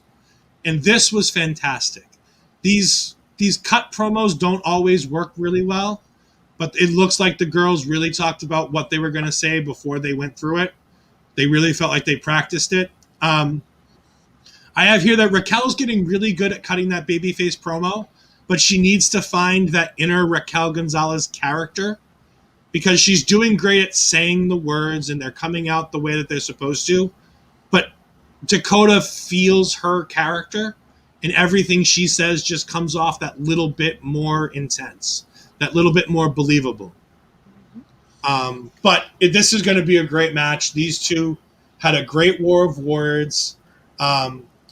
Raquel, towards the end, calls her sidekick, and you just see the look on Dakota's face, and she's like, how dare you? I love the phrase sidekick, by the way. It's just because Dakota's always been using the word kick in a lot of her things. So just like, this was such a good pun that I really popped for it. But going back to what you're saying, it seems like it's, and I think you'll get this comparison, but it's like Seth Rollins to Roman Reigns in the early part of the Shield. It seemed like Raquel is the Roman, Dakota's the Seth, just because Seth is all in to what they're doing, and it almost seems like Roman is being positioned. Not saying like Raquel isn't good at what she's doing, but she definitely looks like she's being feeded like lines or being told like what you have to say. Whereas Dakota, it just seems like it's natural. Like, this is just an organic feeling coming out of her thought. So that's why it just seems, on my end, just like as well as yours, it just seems more of a natural attitude from Dakota, and that's why it's more believable, in my opinion, than what Raquel is. Plus, I don't know. Like, there's just something about Raquel that I'm just not connecting with right now. Astrid? Yeah, I like Raquel and her talent, but she, like Paris was saying, she kind of seems forced to me at times. And with Dakota, is more natural the way it comes up. So I really hope that it helps Raquel find her place, so she doesn't feel as forced and she feels more like natural to her. It comes like nothing. But I feel like her life seems like a little bit too forced, and like they wanted her to say certain things. But I'm like, I really hope she improves in that end of it, because she has great talent already. Just those little parts that need a little bit of tweaking. Alex? Yeah, she can. Even if these were, scripted promos, she can take them and make them into her own. Kind of give them her flair on them. And maybe this is, her kind of being bred to be brought up to the main roster, because that has been talked about. I mean, we always talk about who's going to the main roster next, especially with the champions. What can they do next in the next team? So, this is definitely maybe one of those moments where they're kind of giving her, okay, well, take this and go with it, and maybe she does need to find herself in these promos. Yeah, and so now we get to what's going to be the talking point of the night, I think, for all of us, because we get to Carmelo Hayes versus Duke Hudson. Oh boy! So the breakout tournament is a great idea, and the breakout tournament is doing a good job putting a spotlight on younger talent who's newer to the company and giving them a chance to succeed in a low risk environment. They don't have to worry about whether or not they're getting over or not. They just have to worry about going out there and putting their name out there and letting us see who they are. I have a blind spot when it comes to Carmelo Hayes, and I will fully admit that. I've been watching him for years as Casanova in all of my local indies, and the guy is fantastic. Christian Casanova is one of the best independent wrestlers in the Northeast for the last few years, along with Josh Briggs. This match with Duke definitely felt like it was, let's show off Duke's strength, let's show off Carmelo's speed, and then after the commercial break, we'll let them have the match. There wasn't a whole lot to it. After the break, Hayes hits a great DDT over the top rope onto Hudson, and it looks fantastic. And then Duke's trying to get back in. He hits him with a leg drop off through the ropes, and he gets him back on the outside again. Duke gets a little bit of offense in. Hayes gets the win, and Hayes is going to face Jones. I'm going to let Alex start with this because I know he had in the Slack chat, he was one of the first people to pipe up and go, I'm not really sure what I thought of this. Yeah, and it's like you said, this was kind of let them show each other off, but then it was very safe, and it also felt kind of sloppy to me watching it. Some of the things that they were doing, some of the motions that they had, but I almost feel like I wish I would have seen Duke go over and them have more of a face versus heel kind of match in the finals. But yeah, this was a match. It didn't make me want to see either one of them anymore. And I did research on them before I even spoke up. Like both these guys have been wrestling since '08, and it felt like they were straight from the PC guys. Just haven't had so much exposure, haven't had that much ring time, and it didn't hit with me. It didn't serve any purpose that other than, hey, they had a match that's going towards a finals match. And I would say that for anybody who wants to see Hayes at his absolute best, within the last month or two, he had a match with Adam Cole. And he had a match the week before that with Kushida.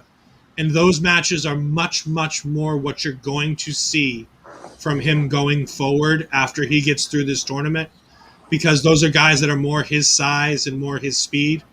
I don't think he does well with the big man, little man. And I think that was part of it. Parrish, you've been saying for a couple weeks now about the breakout tournament and how you feel like it hasn't been as effective as you'd like. It's just not connecting. And I think that's the big miss with this whole tournament. It's just not really connecting. I think, I go back to that Cruiserweight Classic and how they spread that out. They made it feel big by bringing in so many guys. And they brought in Kota Ibushi and Zack Sabre Jr. Yeah, they brought in all these guys, which was phenomenal. And I'm not saying they needed to bring in all these guys, but what they could have done is they could have made a 32-man tournament and just done it over the course of the summer. They didn't have to just force feed it and force this in a couple weeks. That's what they've been doing with King of the Ring the last little while. and it sucks. Flat out, it sucks. Go back to what it was and what like a tournament can be, and that is drama, that is suspense, that is anticipation, that's excitement. We want the emotion out of these tournaments. We want to get captivated by every matchup we see. And then we want to see that tournament bracket come in, and we want to see our favorite guy's name highlighted in the next round. It's the little things that make these tournaments special. And WWE, it just seems like lately they're not bringing that aspect into these tournaments. But with these young guys, like, we're going to see an evolution phase with these guys. Like, they're not going to connect right away by facing each other. They're going to connect with the fans by when they're facing, you know, the seasoned guys, like you were saying, the Adam Coles, the Kushidas, the guys that are really polished. And that's what we're not seeing with these guys. We're not seeing a lot of polish. We are seeing the gem. We're just not seeing the true shine because they're not polished yet. Astrid? Yeah, it's one of the first few times that I see Carmelo wrestling. So I was thinking, like you said, Adam Kushida, this is how it was with their matches. And then tonight it was just like, what was that? That's how it felt. It felt so lackluster for me. I'm like, I wanted to see more from him ever since I saw him against Kushida and Adam. So just like today wasn't it. It wasn't what I expected it to be, especially with their knowing who they were going to wrestle. And I didn't like it that much. I'm like, and then I was expecting like Alexa, like a heel face type of ending. So I was really surprised that Carmelo went over, but I don't know. We'll see what happens within the last match. And again, I was surprised that Carmelo won, and then we got the promo, and Carmelo's talking about, I've been the underdog. I faced this big guy and I beat him. I faced this guy and I beat him. Now I'm going up against Odyssey Jones. And I like the turn of phrase he used here. He goes, now we're up to the final boss, but the plot twist is that Carmelo Hayes is the final boss for Odyssey Jones. And I like that, considering Odyssey Jones is a PC born and bred guy. We've been talking about how he's been kind of sloppy in the ring, about how his matches haven't connected, how he seems to get the crowd on his side, but tonight he had nobody. Like last week, he had a really good chant going. People seem to be really invested in him. You put him on that stage next to Carmelo Hayes, and nobody's interested in Odyssey Jones. He's like, we're going to get the alarm going. And he's doing the fist pump, and the whole crowd's like, yep, and everybody's ready for Carmelo Hayes, it seems, in that crowd to win that match. And we'll see it next week, and hopefully it's good. But if it's Odyssey Jones who gets the title shot, I'm going to be a lot less excited than if it's Carmelo Hayes. Because if Hayes has that title shot, he doesn't necessarily need to cash in on the champion. Like, it's going to be Joe or Cross that comes out of the thing with the title. But what if we get Carmelo Hayes cashing in on Swerve? Mm-hmm. Or Kushida. I was going to say, we have Kushida and Strong in the Cruiserweight title. Like, there are really, really good champions for him that can be great matches, whether it be Escobar, whether it be Swerve, whether it be Kushida or Strong. There are matches to be had with Hayes at the top. Hell, even Hayes versus Samoa Joe would be a match I want to see, because Samoa Joe can't have a bad match. He wrestled Roman Reigns and Brock Lesnar, and they were great matches. He's not capable of having a bad match. I just hope they don't have a draw and they end up having to go after the tag titles. Oh, man. Because I know that this would be a thing on Raw and SmackDown, and I'm just like, please don't do this. And then with this whole rebranding thing, that's what I'm worried about. But with this being said, you mentioned that you don't like Hayes against the bigger guys. Be prepared, because he's against a much bigger guy next week. No, and I get that. And the match is going to be what it's going to be. But, like, I really hope that this is the match that opens the show, and they don't have to follow another strong Dragunov match. They don't have to do that. They can have their own spotlight. And I think that's been a mistake of the matches in this tournament before. They're following matches that were just better. And it's really hard to get invested in this when they're not getting anything up to the quality of that. So have it be the first thing we see. Let it bring the show to a certain level instead of having it come down to a level that it doesn't need to go to. And I think they will, because we have 3 matches that are going to happen next week. I'm going to run them down real quick. We have the breakout finals with Hayes and Jones. We have Ridge Holland versus Timothy Thatcher, which I really hope is the draw segment next week, that 8:45 to 9-ish clock match, or that 9 o'clock match. And then we have the 6-man tag with Hit Row versus Legado del Fantasma. So next week's show is pretty stacked. And we still have a potential to have Kushida versus Strong. If they want to book that within the next week, if Kushida is physically able to, maybe we get that on NXT TV next week. Has anybody found out why Kushida wasn't in? Like, did they even explain that? They said he was not medically cleared, and I left it at that because I didn't feel like looking it up and finding out why. I'm assuming it's kayfabe. I'm assuming they didn't want to do the match tonight for whatever reason. Maybe Kushida's not feeling well. It could be maybe they just wanted to make Dragunov look good after having him lose to Pete Dunne last week. I mean, I'm not sure how good he looked at the end of the night, but we'll get there. We had a really quick JC Jane promo. I have written down, she looks incredible. Her and Gigi Dolan are going to be an interesting pair, considering the looks that they have them both going with. But we know they're a pair because we saw the same box that we saw last week in Gigi Dolan's video package where she was cutting the heads off the roses. So we know they're definitely being paired together. We assume this pair is being paired with Mandy Rose.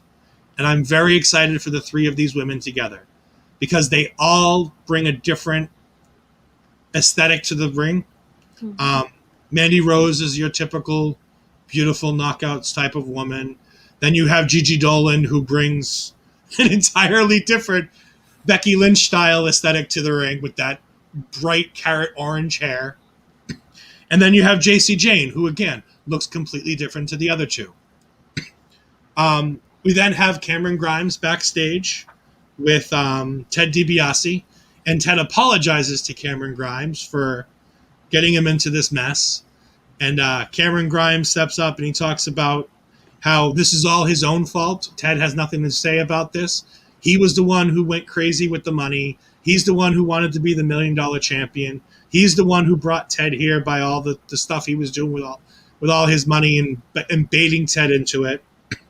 And he says, but when things got bad and he gave up on himself after losing the ladder match, he goes, Ted was the one who was there for him. Ted was the one to show him who he was. And he gets super psyched up and he, I'm going to win this match. I'm going to become the new champion. We're going to go to the moon. And then he walks off and Ted's just laughing his great $1 million laugh. I still love that he can still do it after all these years. It's a great way to use a legend. DiBiase's just out there to make Cameron Grimes look good. He's been making Knight look great too by taking these fantastic bumps every time Knight punches him. And it's just really great to see these guys out here doing what they do and see Cameron Grimes headed back to the top of the card. I think, so a lot of news coming out of this last weekend was about the Ric Flair involvement in AAA, right? Yeah. This is exactly what a legend from the past should be doing to give the rub to current superstars. This is a prime example of it. All Ted DiBiase is doing right now is making, whether it's LA Knight, whether it's Cameron Grimes, soon to be Briggs, he's making these guys a story. He's just that added ingredient just to spice things up. He's not taken away from anything. So this is exactly the right way to use nostalgia to help current times. What I also like about this is the organic growth of Cameron Grimes. About, 5-6 months ago, you probably didn't think this guy's going to be a babyface, let alone the most loved babyface on the roster. And he's slowly just stealing your heart in terms of wanting to see this guy succeed. And LA Knight is the best piece of trash guy to pair him up against. So I'm happy to see this feud close off, but I'm really excited for this match because I'm really waiting to see that feel-good moment for Cameron Grimes. Like, I think that's the most anticipated thing about TakeOver I'm waiting for, is that feel-good moment for Cameron Grimes. Mm-hmm. This has to be the opening match, right? Mm-hmm. This is how you open the show. Mm-hmm. Is Cameron Grimes versus LA Knight? Definitely. Yeah. And that's exactly the best thing to have, is that amazing feel-good story, I think. Because you always have to start with that hot opener. You just do. And while we're talking about the TakeOver card and what should open, so we did they did shortly after this, but we'll do it now. They do a reminder of the TakeOver card, and it's Grimes versus Knight for the $1 million championship. And if Grimes loses, the $1 million man becomes the new butler for LA Knight. Then we have Ilya versus Walter for the United Kingdom Championship. Raquel versus Dakota for the Women's Championship. Cole versus O'Reilly in the 3 stages of hell, with it being a traditional, a street fight, and a steel cage. And then we have Cross versus Joe for the NXT title. I'm shocked that they're keeping it at 5, considering it's closing out the weekend. I really thought, like Ashton said earlier, that we were going to see Hit Row versus Legato as a 6-man tag on this card and bring it to a full 3-hour show. I'm surprised it's not a kickoff match, like one of those kickoff like that would be a perfect match for it. And we might still get a kickoff match. We might get, in my mind, if we're going to get a kickoff match, why not that cruiserweight title match we didn't get tonight? If Kushida's ready to go, maybe that's a good kayfabe reason. That, he wasn't ready to go on Tuesday, but he's ready to go Sunday. Kickoff match, Strong versus Kushida. Yeah.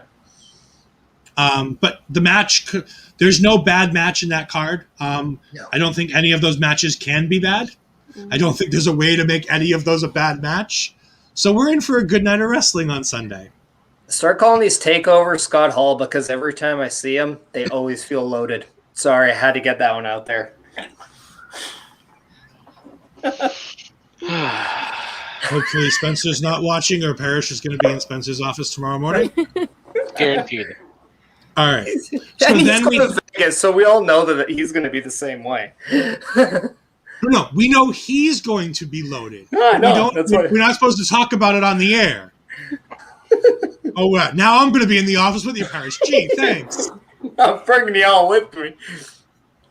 I need Fred in my tunnel. I'm staying out of the office. I'm not doing nothing. I'm telling him it's your idea.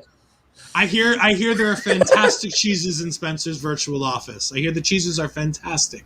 Again, I hear this all from the Between Two Beards guys, because they're in there every week. You had me at cheese, so There, now Alex is coming with us, Parrish. Yeah, good. I'm staying out. Sorry. Poopy. There we go. Let me give you the office. So then we have our main event match. It wasn't the main event segment, but it was the main event match. The tag team title match between MSK and Imperium.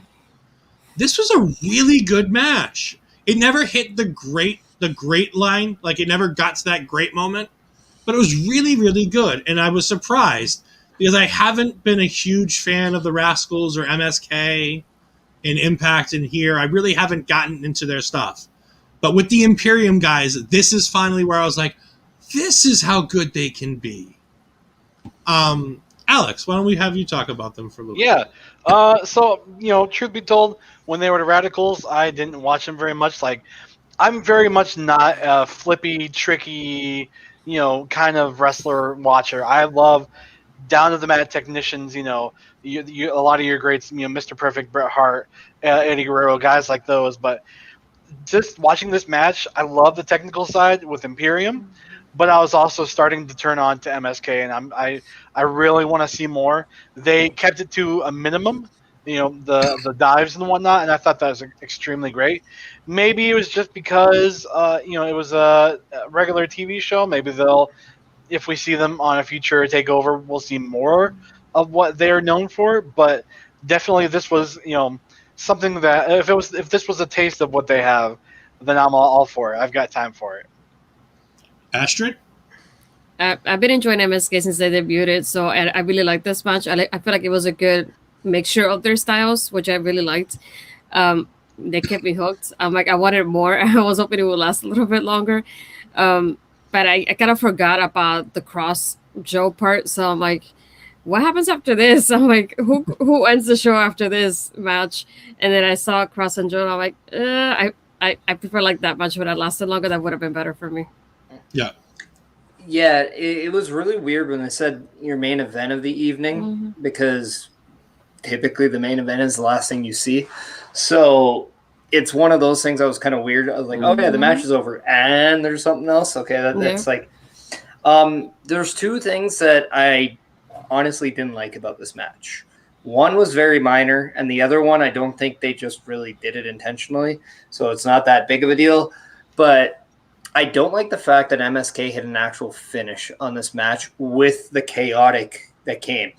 One of the cool things I loved about tag team matches, we'll just use it in the Attitude Era, is that when you saw the chaos, usually it was just a distraction roll up in some way, and it kept both teams looking really strong, and nothing was definitive, and you could always come back with that match.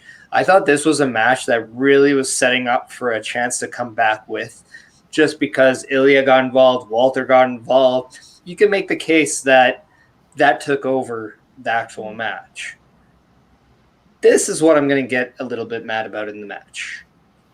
Barthol had an ankle lock after two awesome counters. He brings him back to his corner, got that ring control, and he's got this, right? Like not fighting out, like nothing. Like he's in control. Why in the blue hell does his partner tag into this match when he's in a hold? Like, it just made no sense to me. It's like, last time I checked, you got a guy in a submission, middle of the ring, in control. You let that linger. You go with it. I don't understand why his partner tagged him in just to stop it, and then he just kicked him. And it was like, either pin him or I just didn't get that part of that match. Other than that, the match was fantastic. I would have loved to see just a simpler ending, but that tag just bugged me, and I don't know why. I had to get that out because that was the one thing that just didn't set well with me. And I think that's one of the things that I think with Love Wrestling, we get this great community where we have people who are in the ring or have been in the ring or have trained in the ring. And so there are people like me who can look at people like Parrish, and I believe Alex, you've been in the ring as well. Yeah. And you can look at them and you can go, give me your in-ring experienced eye at how a match is booked and how a match is supposed to go. And things that you see that I would go, all right, that was weird. Like, he didn't need a tag out, but whatever. It's fine and dandy. And I move on with my day like, ho-hum, ho-hum. And Parrish is like, oh, God, this match has been ruined. Well, and I don't think ruined. You know what I'm saying?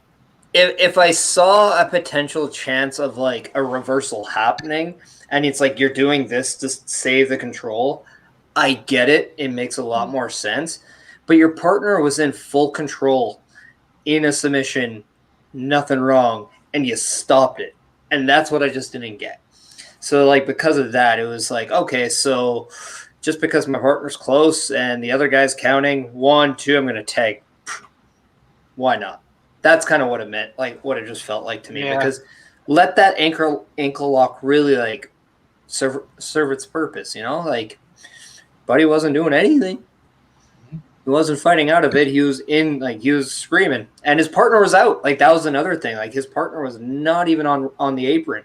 So it just seemed like a forced turnover in the sense, if I want to go into a football sense, I guess. I didn't mean to do that. But yeah, like, I don't know, like, and just it seemed to speed up the momentum when it didn't need to yet. And that's what I just didn't get. And we'll have Astrid lead with the post-match stuff because we have Walter who absolutely destroys Ilya.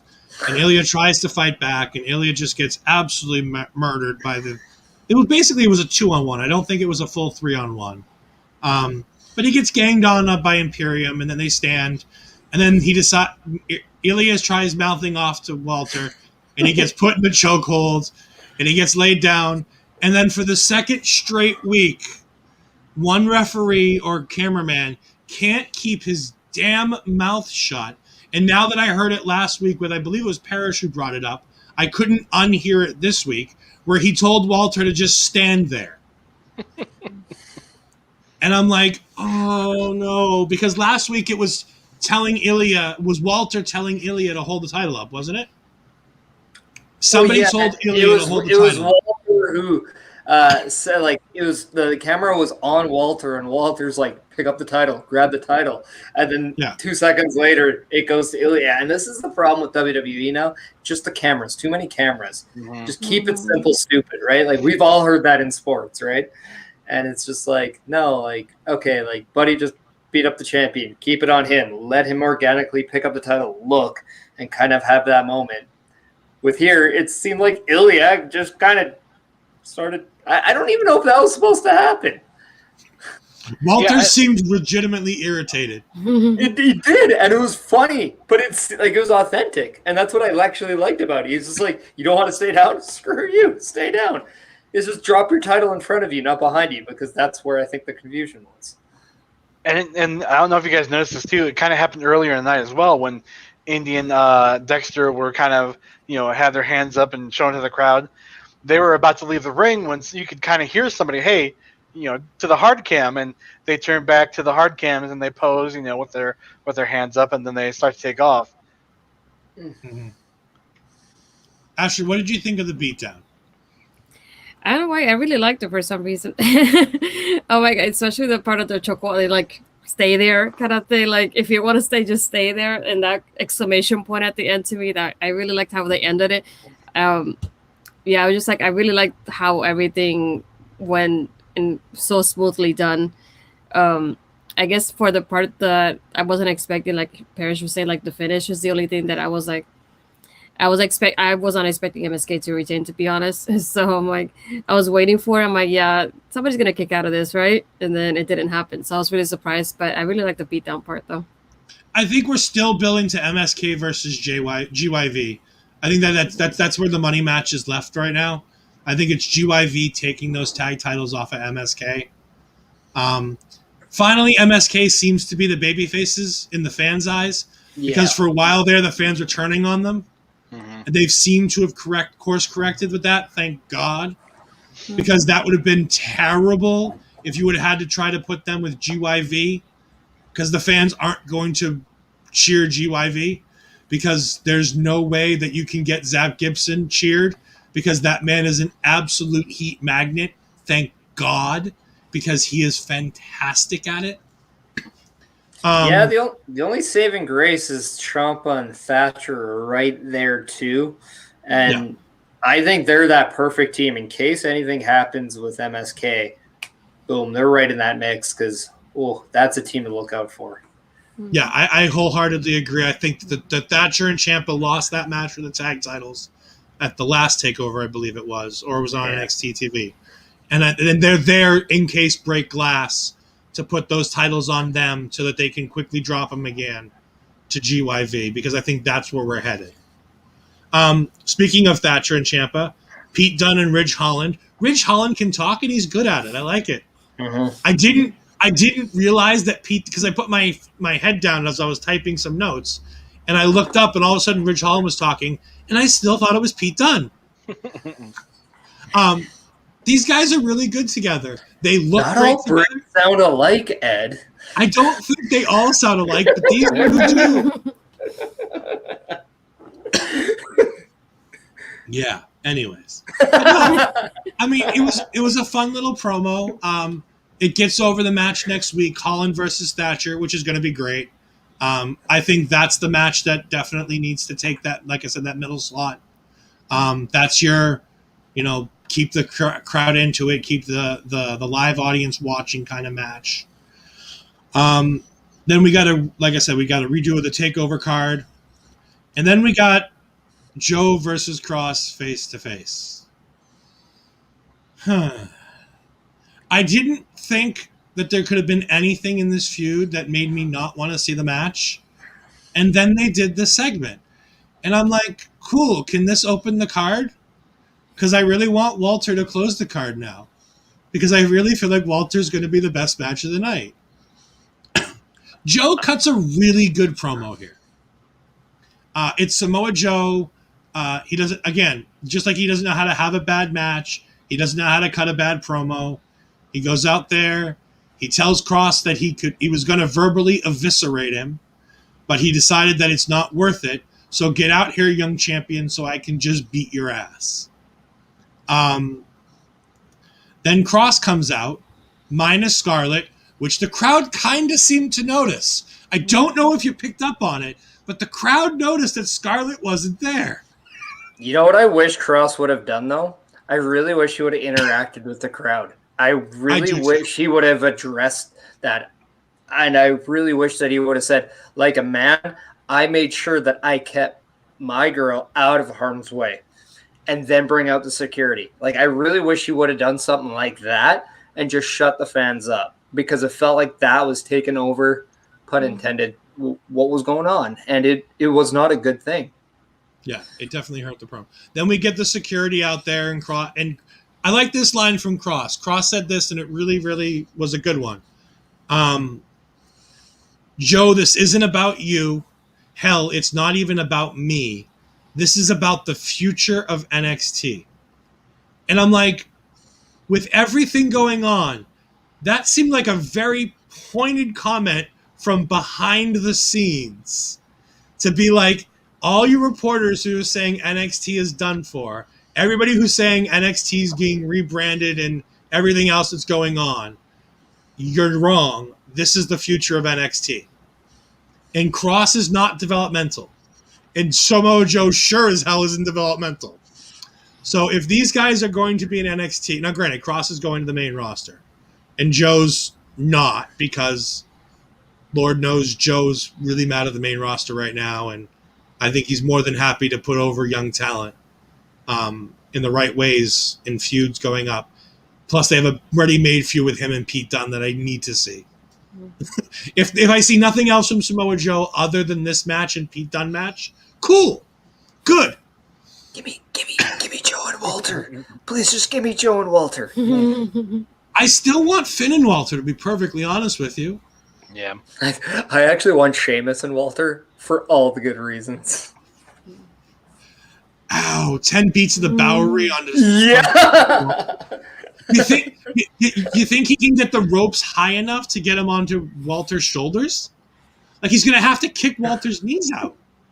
I don't care. Because Walter's a big dude. I don't care. I just want to see it. So then they start brawling, because of course they do, because this is a WWE produced segment, and you can't have a face-to-face without a brawl. And they start brawling, and they take out Joe gets taken out on the steps, and then it looks like Cross is going to put him through the table, and then Joe ends up pushing them both through the barricade. And that one broke really well. Mm-hmm. Yeah. And then they kept brawling. And then some of the NXT roster came out, and I didn't like seeing Carmelo Hayes and some of the other guys that were in the breakout tournament in this little pack. Josh Briggs was out there too. And I'm like, oh, that's not good. This is where you send out the cannon fodder. But they then try to have one of them do a spear through the other barricade. And it didn't want to break. I don't know if anybody else noticed it, but they hit the barricade. Yeah. It stood firm, and then they kind of pushed again, and everybody came falling down. It reminded me of the spear Goldberg gave Jericho in the Elimination Chamber, where he just went thud, and then it's like, oh, break. And it was just like, ow, why?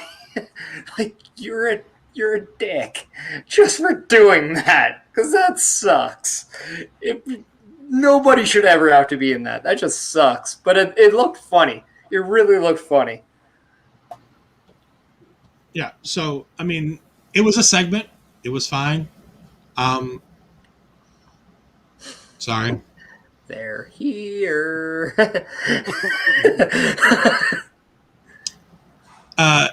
Astrid, any thoughts on NXT as a whole tonight?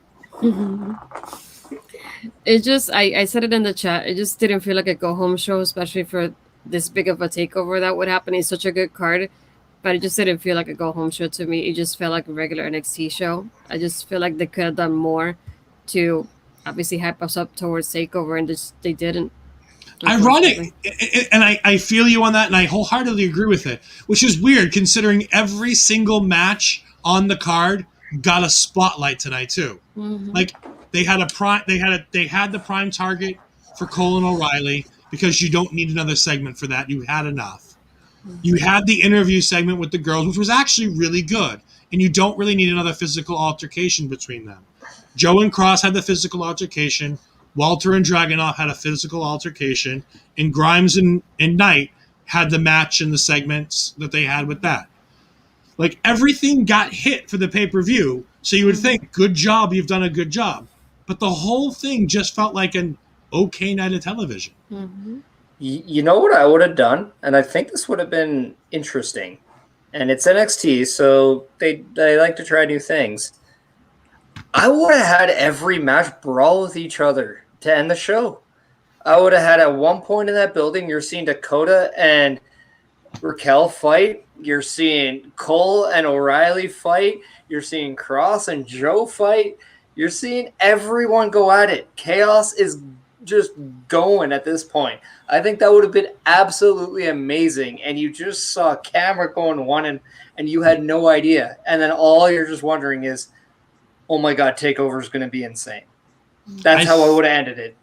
I think they did that a couple of takeovers ago. I think they had like all 5 matches like on the apron and around the ring, and then everybody started brawling. But I'm not saying that all in the same like area though, like all around. And it would have been absolutely cool because you're just like, there's pandemonium, a word you don't even hear anymore, but it's fantastic. Like, I just thought, I don't know, like, especially when you have like Walter and Ilya and you just know like their hugs probably hurt. Like, so like there's no, like, I don't know, like, to me that like this is a takeover where you're just like every match is just gonna like it's gonna like be awesome to watch because you know it's gonna suck to be a part of. Yeah. And to put over Walter just a little bit here, because it's one of the funniest stories I've ever heard. Cultaholic and Wrestle Talk did a thing where they were having they were looking for punishments to do like a predictions contest with each other. And the idea they had originally was they were going to do it at a media convention where Walter was appearing. And they wanted to have Walter chop each of the people on the losing team once. And the people at the convention said, no, we can't sign off on something that unsafe at this event. Because they were worried about Walter because they don't think he'd pull it enough. And they were worried about him caving in their chests. And I think that that's one of the most fantastic stories about Walter. And I wholeheartedly believe it because I believe you go to Walter and you say, hey, can you chop me? And he goes, yes, but I'm not going to pull. So I'm just going to slap you and it's going to hurt. So I now want to see this chop off because you don't really notice it as well as it really is. But Roderick Strong has some of the hardest chops in pro wrestling. To the point where even when he was in Ring of Honor, they were comparing his chops to Ric Flair's. And now they're saying that they're probably even more painful than what Flair's were. And we saw it against Daniel Bryan at that Greatest Royal Rumble. But I want to see him and Walter chop off. That would be awesome. Because mixed with the cardio Roderick Strong, fantastic. And because this is the War Report right before a takeover and JPJ is not here and there's no real chance for us to do any show like this ahead of time because we don't have a Saturday Reacts because we're being preempted by the POS show for SummerSlam. I don't know who Parrish has on the show yet, but it's going to be fun. Parrish doesn't even know who his challenger is. Work here. I have a feeling it's going to be myself. Or somehow we're going to connect with Spencer, JPJ from Vegas. Okay. There might be a surprise. I can't guarantee it. I'm just saying there may be. It's not Punk. That's all I know. Darn it. Sure it's not Parrish. Sure it's not. You and Pacitti both saying that Punk isn't going to be on your stuff this week. I know how. Adam Pichidi posted a fun He's thing. the only saying, competition for my title. I can't do that. but I was going to say, let's do a quick prediction contest because I don't think it's going to take very long. Oh, so okay, that's in my wheelhouse. Yes. Let's see if you can predict these matches. So Grimes versus non-title. Non-title. No. I go with Grimes. Yeah, Grimes. Definitely. Okay, I go with Grimes as well. Ilya versus Walter. New champion, Ilya. Yep. Mm-hmm. I'm going to take Walter. I'm not going to bet against Walter. I know it should be Ilya, and I hope it's Ilya, and I want it to be Ilya, but it's hard to bet against Walter. I mean, the dude's held the title for over 1,000 days. Like, that title doesn't change very much. So if they're putting it on Ilya, that means that dude's holding it for at least 200 to 300 days. Raquel versus Dakota. Raquel, but I do think it should be Coda. Mm-hmm. Same. Alex? I don't know. I'm kind of torn. Like, yeah, we're gonna eventually see Raquel on the main roster, but Dakota would be somebody to take it from her. But I just don't see it happening just yet. I think it's gonna be Raquel. I agree. I think it's going to be Raquel. I think Dakota's meant for the main roster, and she'll be in the draft. So I think that they're making this her swan song. Mm-hmm. Speaking of swan songs, Adam Cole versus Kyle O'Reilly. Oh, definitely O'Reilly. O'Reilly? But what, by God, would Cole winning be such a swerve? Yeah. I mean, we all know Cole's supposedly done. I mean, we've heard the rumors that Cole's apparently working without a contract and a handshake deal to have this match. Did you guys hear the news he dropped off on one of his streams? Because take this for what it's worth. He said his stream is not going anywhere. And he was adamant about that. So that means two things. Either one, he's probably staying in NXT. Two, he's dipping. Because I don't think Vince is pushing to let him keep that on the main roster. I think if anybody's going to be allowed to keep their stream, I think it's going to be Cole. Mm-hmm. I don't think Vince wants contract. I just don't think Vince wants to lose any more. I know Vince doesn't care about AEW, and it sounds weird, especially after everything, but I really don't think he cares. Like, I don't think he sees competition in a different way than everybody else does, because he's Vince McMahon and he sees everything different than everybody else does. And I think that there's a level of competition that AEW hasn't hit yet. And I think until then, he's fine losing whoever he has to. But I think Cole's that breaking point where he's like, no, this guy could be my main event, face or heel for 5 to 10 years. If that's the case, then Vince McMahon is finally realizing what he needs to do. Hopefully. And then Cross versus Joe. I'm going to go with the shocker. Karrion Kross retains. I think it's going to be Joe. They're setting them up to put him on the main roster. I think it's going to be Joe. I think it's Joe. Yeah, I'm torn, but I'll go with Joe. All right. And there we go. That's the NXT show from tonight. It was an okay show. It wasn't great. It wasn't terrible. It wasn't the go-home show we were expecting. But it was what it was. And I think TakeOver is still going to be incredible. We're in for still a big week of wrestling. I mean, this was literally the beginning. Like, we don't count Raw. Raw doesn't count. This is the beginning of the wrestling week. We had TakeOver tonight. We've got Dynamite tomorrow. We got Impact on Thursday. We've got SmackDown on Friday as the go-home show for SummerSlam the next night. We have Rampage on Friday night with the expected debut of CM Punk live in Chicago. And we've heard that from multiple sources now. And then we have Saturday night, we have SummerSlam. We also have Ring of Honor's Glory by Honor on Friday and Saturday. Impact has an Impact Plus pay-per-view, Emergence, I think, on Friday night. Resurgence, yeah. Yeah. Something like that. It's some kind of surgeons. Christian Cage is fighting Brian Myers, and that's going to be fantastic. Who has officially retired the TNA title, by the way? Yeah. Oh, did they announce it?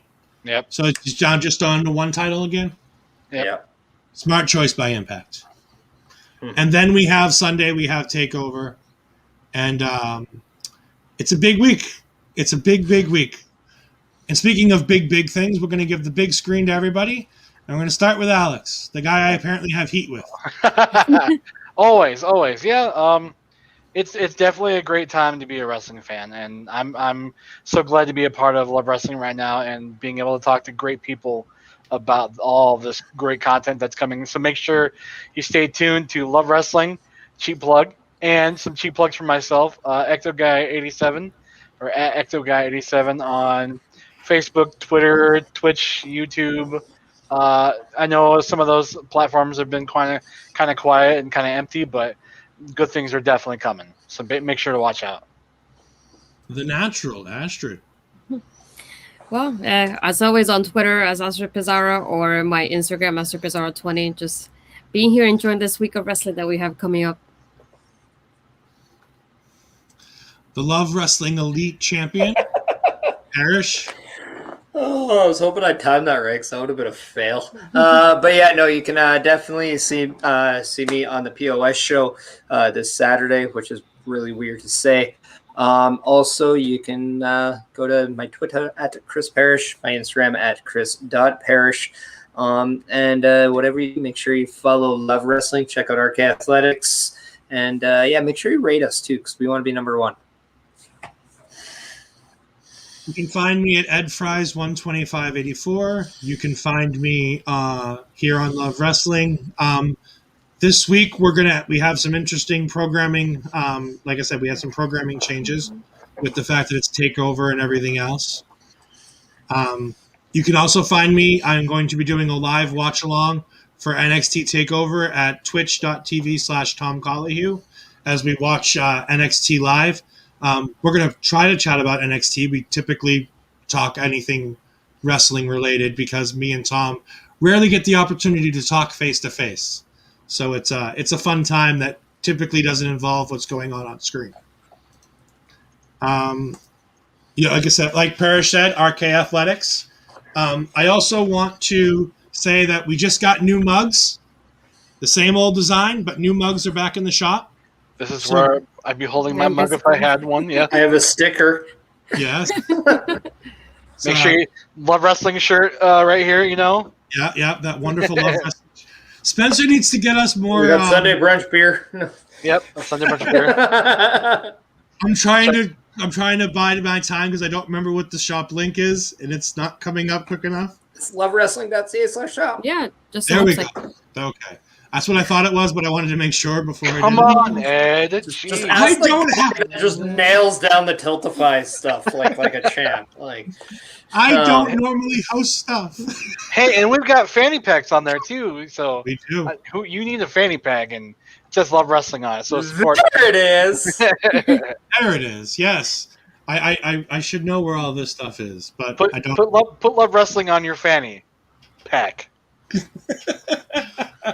I also want to say that there's for anybody who's wanting to watch a pay-per-view, but with the pandemic and everything else, who misses the idea of watching a show with people.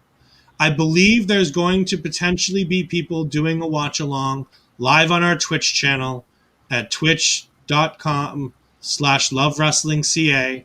I believe Parrish is doing it on Saturday night for SummerSlam. Potentially. Stay tuned. Parrish is like, I've not committed to this. I know it's been talked about a whole bunch in the Slack chat. So I figured if I put it out on the air, somebody will do it. Yep. Also going on this week with Love Wrestling, Between Two Beers is doing a SummerSlam preview with Ella J. That's going to be fun. She is a fantastic guest. I can't wait to watch that. There's going to be, I believe, Pluggo is hosting a Rampage post show. I believe Cody's going to be on that show as well, because we're all expecting the debut of CM Punk, and people are going to want to talk about it. So expect potentially a Rampage post show. Like I said, follow us at Love Wrestling CA on Twitch and on Twitter. and you'll find out all the wonderful things that you need to know. And on Facebook. And on Facebook. Spencer's Love interview with Jeff Jarrett. Yes. That gets me out of the office. Yes, Spencer has a wonderful interview with Jeff Jarrett on the website and on the YouTubes. And for everybody here, have a wonderful night. Enjoy the rest of this great wrestling week.